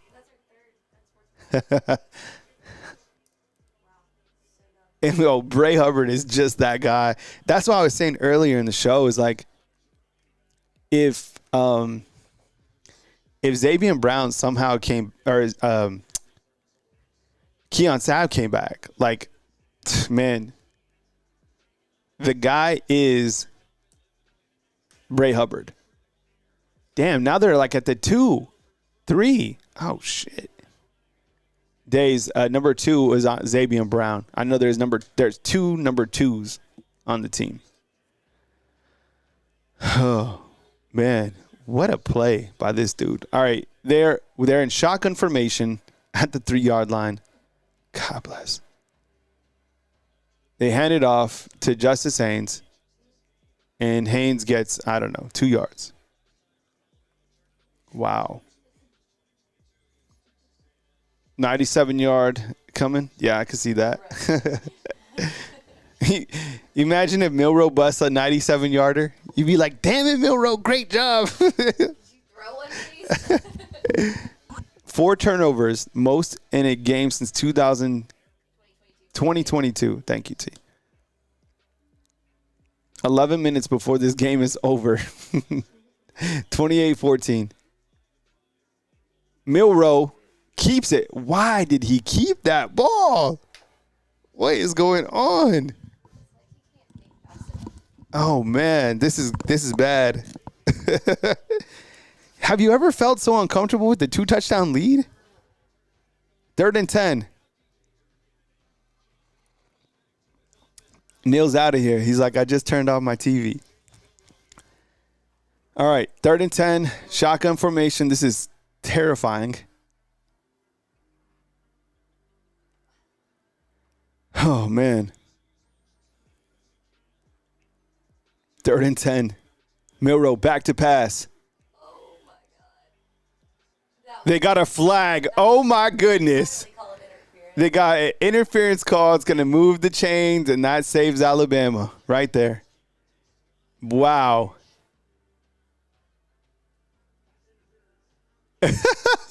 Pass interference. It was 100% though. That was a penalty for sure. 1,000,000%. Look at this. Okay, good cover. Oh, there you go. You're literally holding him by his shoulder pads.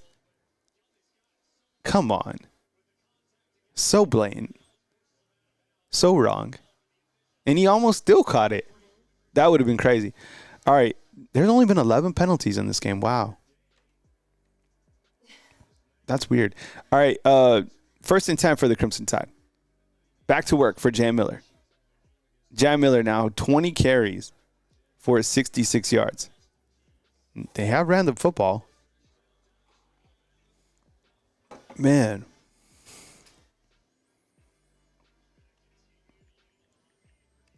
(28-14). See if they can get out of here.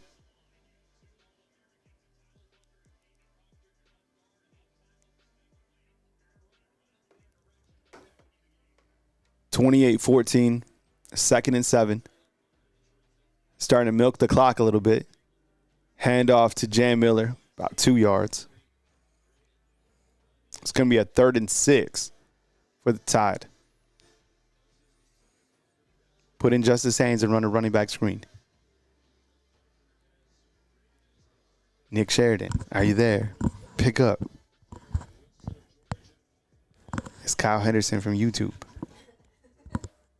Are you there? I got his voicemail, fam. All right. He's going to decide to throw. Here comes Jalen Milroe to the outside. It's caught.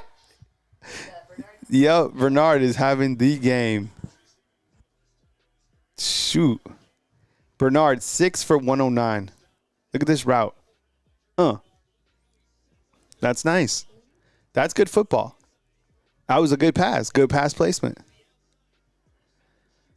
Another first down. Damn, that's a big game for Jeremy Bernard. Yep. SMB's like, this is most uncomfortably. I know. I got his voicemail. All right. Milroe back to pass. Hit CJ Dupree. Dupree on the run. Past the 50. Yo, CJ's having a nice game too. What is that? Did he get a flag? Who, on CJ? For that little flex? Oh, holding.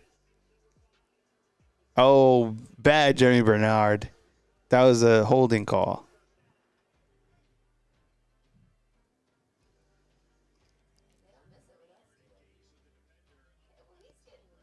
Man, CJ Dupree's having a nice little game, though. Let's see.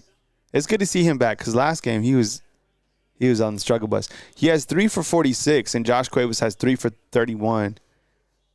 Milroe's connected with 5 receptions for 254 yards. Milroe about thrown for 300 yards in this game. Man in motion. Oh, my goodness. Kendrick Law just got absolutely hit hard. Milroe shakes off a defender. He's going to get the first down. Man, did you see Kendrick Law get hit in the back? That was crazy. Look at this collision. Well, look at Kendrick Law. Boom. Man, telling you, though, Milroe can run that ball. 10 yards. Another first down. Wow. Critical drive. 28-14. Alabama has all its timeouts. Milroe, 16 rushes for 97 yards. Shotgun formation. Hands it off. Jam Miller, man, looks good running the football. That is Miller's 22nd carry of the night. Wow. Miller has 22 for 75. That's going to be something we talk about.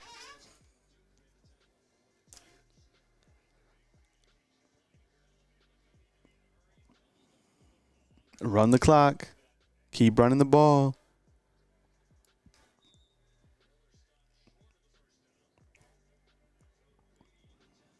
Fumbles.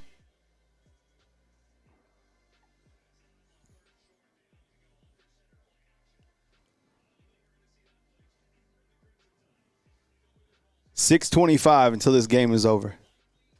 Just get out of here, right? 3rd and 1 for the Tide. Finally under center. I wish they'd do this more in short yard situations. Milroe will be running a quarterback sneak. Oh, they just changed the play. Told you. I know exactly what they're going to do every single time. But, I mean, it's effective. I mean, he will move the pile. Another first down for Alabama. Jalen Milroe now, 17 carries. Yep. I mean, look at all those guys he's running behind. He's running behind Robbie Oud, C.J. Dupree, Caden Proctor, and Tyler Booker. Damn, what a run.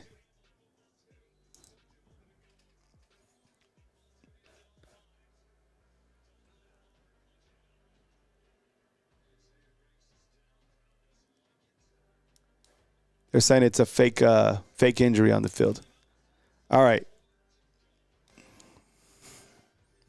Alabama's just got to finish out. Run the clock. Jeff Merriman is asking to see Richard Young. Yeah. it could be his time, 100%. Like, he is ready. He could be that guy in this particular offense. You're not going to get a lot of production from the third back. For example, Alabama's second running back, which is Justice Haynes. He has 7 for 20 tonight. So he gets a small amount of volume. In fact, he has a touchdown, but hard to get in when you're playing behind Jam Miller and Justice Haynes, which would be the same thing next year. So you're looking at a high production from Richard Young in, 2026? And he'll just have to wait, And I think he could play at a lot of different places immediately because I think he's equally as talented. But, Jay Williamson said Richard's going to be running back number 1. He could very well be.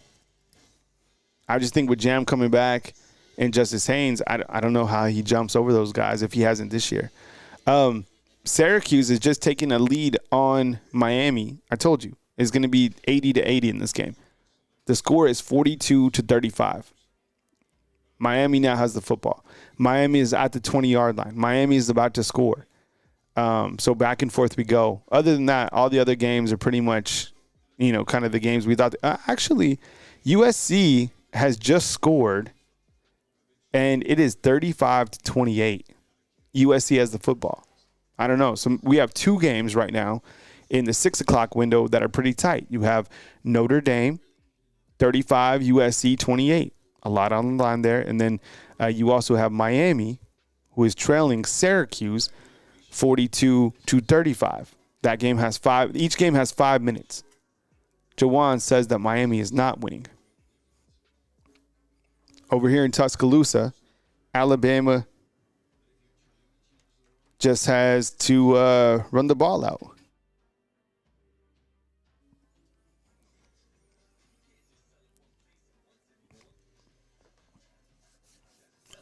Let's finish out. You got to win it. Remember, Alabama basketball plays tonight too. So Alabama basketball will be in action against Oregon. That game is tonight.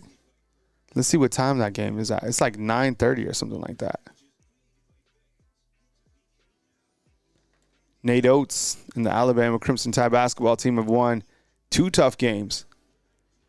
They beat Houston and they beat Rutgers. And tonight they'll be in action against Oregon. Oregon is unranked, but they are 7-0 on the season. Nate Oates and the Crimson Tide 6-1, ranked number 9 in the country. After Oregon, on December 4th, they got number 12 North Carolina, and they got number 21 Creighton on December 14th. So you got basketball tonight, you got football. The crazy thing is, Alabama wins this game. Fans stay in the stands. Everyone goes to Innisfree, right? Everyone goes to Strip, and it's like, okay, we beat Auburn. But if Auburn wins this game, they throw that toilet paper on those poor trees, and then they rush the field. Yeah. Why? Oh, you got Texas and Texas A&M too. Jam Miller running the football, gets to the outside, gets 2 yards. And that other story that I told you guys about the Oklahoma player or student that is suing Drake Kirkpatrick. Don't storm the field.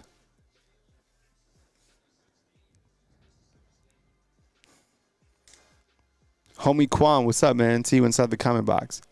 Yeah, that's all they have, man, is the kick 6. That's it. They play that at the Auburn Walmart, I guess, again and again.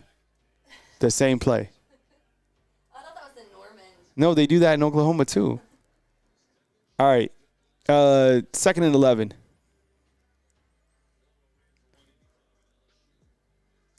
Little run to Jam Miller. Goes nowhere. There's only 4 minutes left in this game.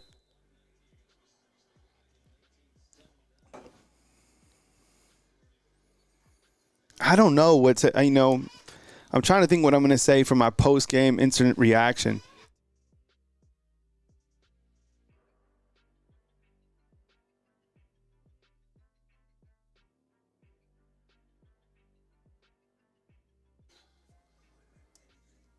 I think storylines of this game as it's shaking out as we get closer to the end of this game, I think, it's hard not to look at Jalen Monroe's stats. I mean, The guy has 350 all-purpose yards and 3 touchdowns.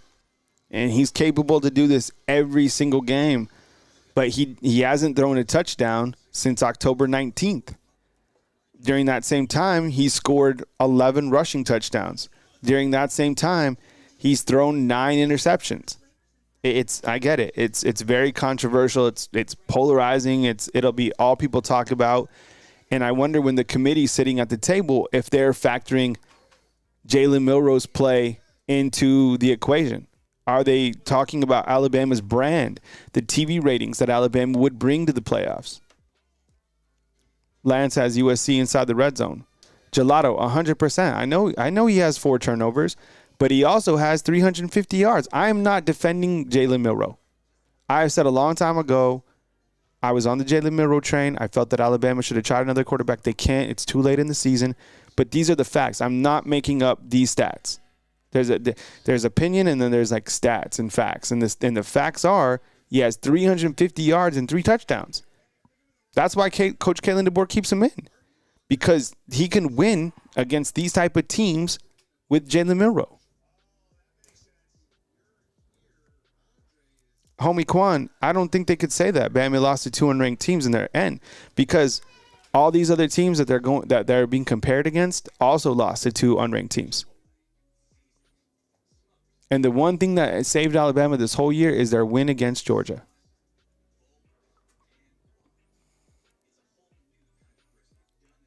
Notre Dame has just picked off USC and returned it for a touchdown to go up 41-28.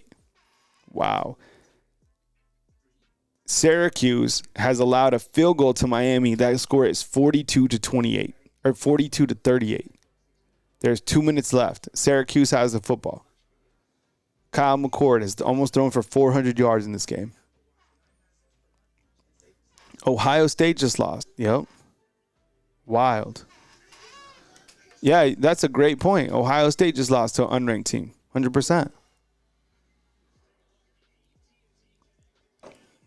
Good point out. All right, so you got 4 minutes remaining in this game.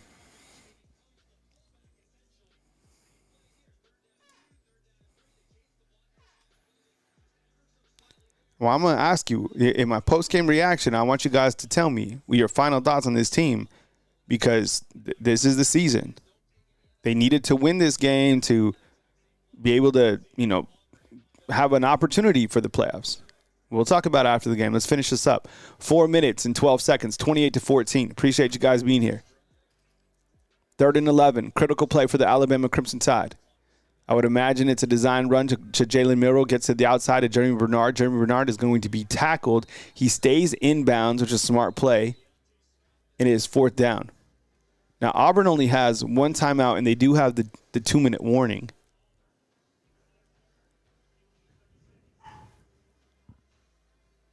Auburn does call that timeout, so it's a 4th down. How we got to this point is Milroe had fumbled. Auburn had got the ball. Auburn used a trickery type play and threw a halfback pass with their running back, and it was intercepted by Bray Hubbard, who now has 3 interceptions. Is it 3 that he has on the season? They're showing the field of 12 as it looks right now, but Ohio State lost, Miami could lose, and Clemson. I know you guys say that Alabama doesn't deserve to be in the playoffs, but 12 teams, who else are you going to take over Alabama? Look, my goodness, James Burnup just pinned him at the 2. There's Emmanuel Henderson playing special teams. What a punt. That was crazy.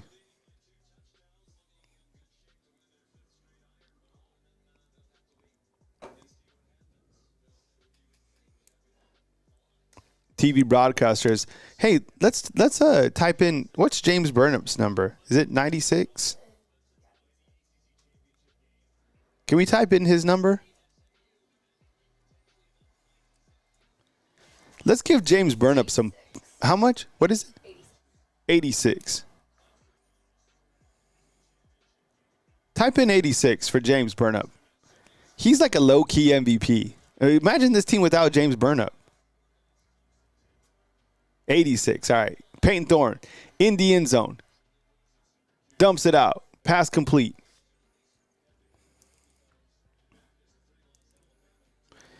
Yeah, Josh, I get it with the conference champ getting buys, but even so, that's 5 teams. The other teams, I mean, Alabama could get in as a 12 or 11. Oh, my goodness. Damani Jackson, holy cow.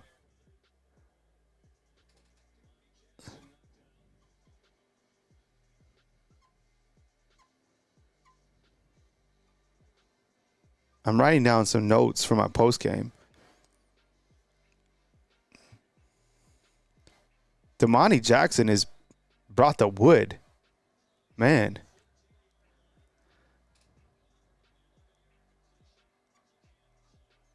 And I mean, there's a lot of football still left to be played tonight, but I don't know. I mean, is this the 12 team to go in? Peyton Thorne trying to make something happen. Escapes. He's going to run. Gets a first down. 3:23 to play.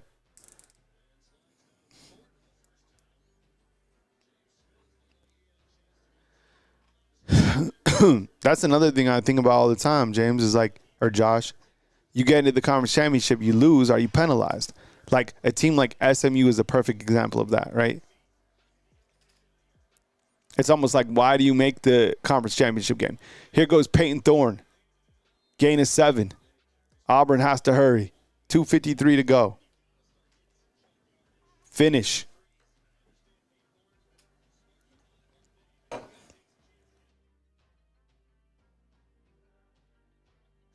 Peyton Thorne. Back to pass. Making guys miss. Keeps his eyes downfield. Launches one deep downfield. It's going to be intercepted.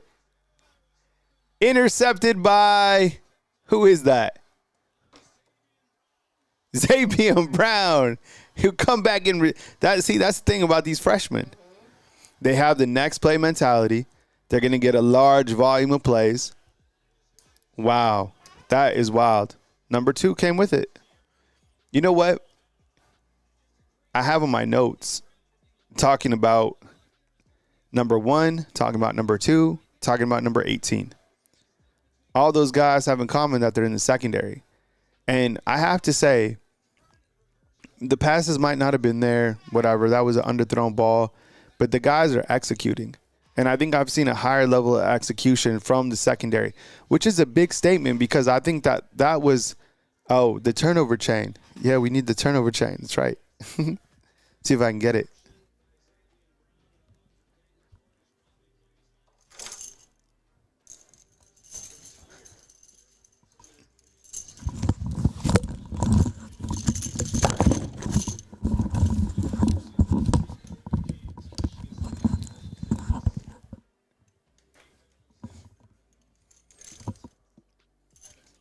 We had a man, and that's the thing is I have this like guys in the secondary that I want to talk about because I think that's kind of, that's been a vulnerability for Alabama, right? And I think in this particular game, these guys have stood up. They made plays. So, nice.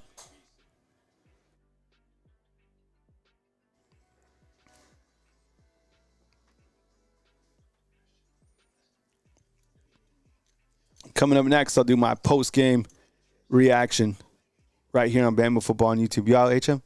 Take it easy, man. It's good to see you. Yeah. All right, man. Take it easy. Coming up next is my post-game reaction right here on Bama Football on YouTube. I appreciate you guys rocking with us right here on Bama Football on YouTube. Remember, Alabama basketball in action tonight as well. You know what? And, yeah, it was Auburn that was talking. But I wasn't surprised, right, to see these guys talking. So stay with me as I got my post-game reaction. I have some questions for you that I'm going to ask you guys. And then once I get Coach DeBoer's press conference, I'll upload that to our YouTube channel as well.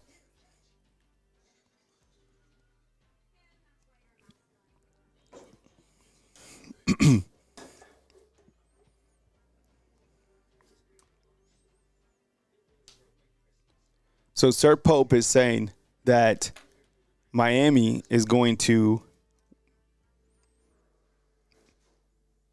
win this game. I'm going to the scoreboard right now to see what he's talking about. It looks like Syracuse is going to beat Miami. So this is crazy to think about.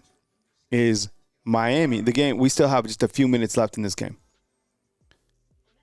Miami will not play in the ACC championship. So now you have Clemson, right? I'm writing this down. Yeah, Syracuse has just beat Miami. Okay. So now you have Clemson, who lost today, versus SMU. And then you have Miami, who was ranked number 4, right? Were they number 3? See, what was Miami? Were they 3 or 4? And Miami lost. So Miami now has 2 losses. And see, this is where it gets confusing. Because if Clemson beats SMU, then Clemson is automatically in. And then do you leave a 2-loss SMU out? Do you lose a 2-loss Miami out? And for those of you who are like, what's that? Miami was seeded 3. Yeah, Miami seeded 3. And then for the people who are like, you lost to unranked teams. Well, Miami just lost to an unranked team. And Big Ben, yeah, you're right, man. I told you. I knew Syracuse would beat Miami. I've been saying that for a long time.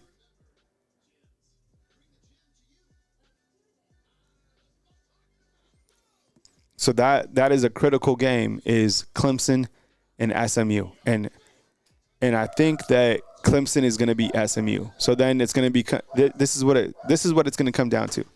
It's going to come down to Alabama, SMU, and Miami. And do you want to take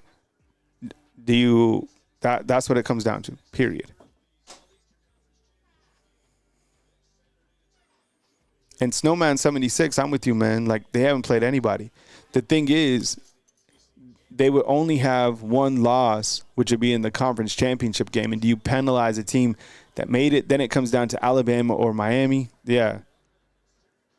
I don't know, David. I think that Alabama gets in. There's still 1:57 left on this game.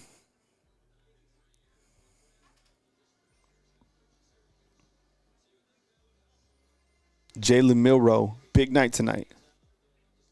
And Mr. B, I think you're right, man. At the end of the day, we know what it's about, right? If it comes down to who can feed more families, right, from the college football world, I think you go with Alabama. I mean, and look, if they're a 6 seed or 11 or a 12 seed, and this is the thing that we probably don't want to talk about. You know where Alabama probably go first round? Ohio State. If Alabama gets in to the playoffs as a 12 seed,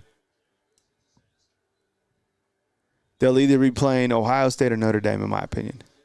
If I had to think about it.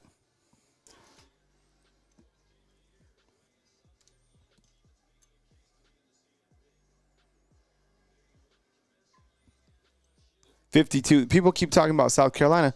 How are you going to take South Carolina over Alabama when Alabama beat them head-to-head? Jalen Milroe's dad is passing out Bud Lights. Did you see that? He's pumped up. Seabiscuit points out that Miami has 0 wins against ranked teams. We've been calling them a pretender for so long. All right, here you go. This is my instant reaction in 3, 2, 1. The Alabama Crimson Tide has just defeated the Auburn Tigers by a score of 28-14. The Alabama Crimson Tide will move to 9-3 on the season and win a critical game in the Iron Bowl. Thumbs up for the Alabama Crimson Tide. Did you know this? The Crimson Tide is undefeated this season at home. Now, when we look to the stats of this particular game, Jalen Milroe, 18 of 24 passing, 256 yards through the air, 1 interception, but on the ground, 17 carries for 104 with 3 touchdowns. What I want to ask you right now inside the comment box, on a scale of 1 to 10, how would you assess the performance of Jalen Milroe? Jalen Milroe has 350 yards of offense tonight. And look, The thing was, he fumbled the football. He threw an interception. He still hasn't thrown a touchdown pass in SEC play since October 19th. But when he is on, he is very difficult to stop. And that was the game plan tonight, as he had 17 carries for 104 yards with 3 rushing touchdowns. One of the things that I did like about Alabama's offense tonight, and I do have some gripes, but one of the things was that they finally fed Jam Miller. Did you know this? Coming into this game, Jam Miller's season high for running the football was 16 carries, right? Which dates back to South Florida. In this game, Jam Miller had 28 carries for 84 yards on the night. All right, so Jam Miller getting work. He had 84 yards. It was Justice Haynes who did score a touchdown out of the running back room. He had 7 carries for 20 yards. Now, I want to give a game ball real quick to Jeremy Bernard. Jeremy Bernard had a stellar night, came up with some really good catches, 7 catches for 111 yards on the night. He was targeted 10 times. Big-time players rise up in big-time games. On the defensive side of the ball, I want to talk about a couple guys, and I want to give out some game balls. Look, I said this during the broadcast. The number one reason why it's important to recruit in-state guys is because they understand the importance of a game like this. Now, you want to know who played championship level football, and I know we're going to talk about, should this team make the playoffs or whatever in just a second. But you know who played championship level football tonight? Malachi Moore. Malachi Moore left his heart out on that field. Malachi Moore was exceptional in the first half. On third downs, this guy was absolutely critical. To go out on your final game at Bryant-Denny Stadium the way he did, man, props to that guy. And you know what? We made a comparison to him and Brian Branch, who plays for the Detroit Lions. I think he's going to be stellar in the NFL. Props to Malachi Moore. He did a fantastic job in this particular game. I also wrote down Damani Jackson. For whatever reason, we don't talk about Damani Jackson that often. Let me get this from you inside the comment box. Damani Jackson has the option to come back next season. Do you think he goes in the NFL? His play tonight, and something that I've never seen from Damani Jackson, and he's played really well throughout the entire year, been a very steady player. He laid the absolute wood. Not once, but twice, okay? Damani Jackson absolutely coming with it. And then, look, Bray Hubbard, this guy has a nose for the football. And sometimes you're just in the right place at the right time because of execution. And Bray Hubbard coming up with a timely interception for the Alabama Crimson Tide is something that also gets you pumped up because you know the guy didn't complain. He waited his turn. And, look, he's the guy. Even if Keon Sabb was to come back somehow and be healthy, Bray Hubbard is that starting safety. So, the secondary for Alabama has been criticized all season long, and rightfully so. But they have played well throughout the back end of the season. Xavier Brown, he was beat. He was cooked. But he came back and was able to make an interception as well. So Alabama wins tonight by a score of 28-14. A couple other game notes that I wanted to go over in the Iron Bowl. Auburn had 399 yards of offense. I'm not going to lie. They were able to move the football. But one of the key stats in this game was that the red zone defense by Alabama, right? Auburn had opportunities to score in the first half specifically. They missed a field goal, but Alabama's defense came up with some really big play inside the red zone. A shout out to Jahad Campbell, came up with a monster play as well for the Alabama Crimson Tide. So I know what you're thinking. What next? What now for the Alabama Crimson Tide? Well, we know that they had to beat Auburn to even have an opportunity to be thinking about the playoffs, right? Do they have an opportunity to make the playoffs? Yes.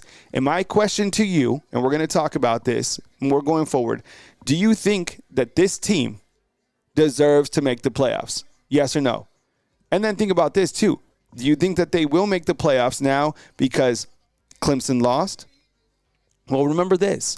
Tonight, Miami lost to Syracuse, which means Clemson has another shot to make the college football playoffs by playing SMU in the ACC championship game. Any given Saturday, right? Ohio State also lost to Michigan, meaning that Penn State and Oregon will play in the big championship game.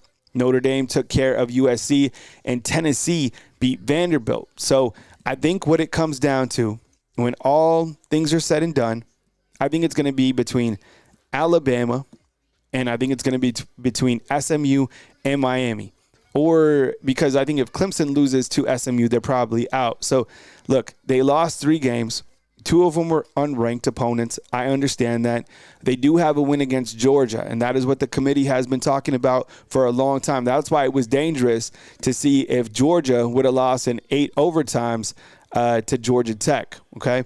So, I personally think that Alabama is going to get in the playoffs, and I was thinking about it. With Ohio State losing, you got to think that Ohio State probably slips to maybe that 5 or 6 spot. Now, if Alabama gets in, who's to say they go in as the true 12? What if they go in as the 11? I kind of think that these are my predictions, okay?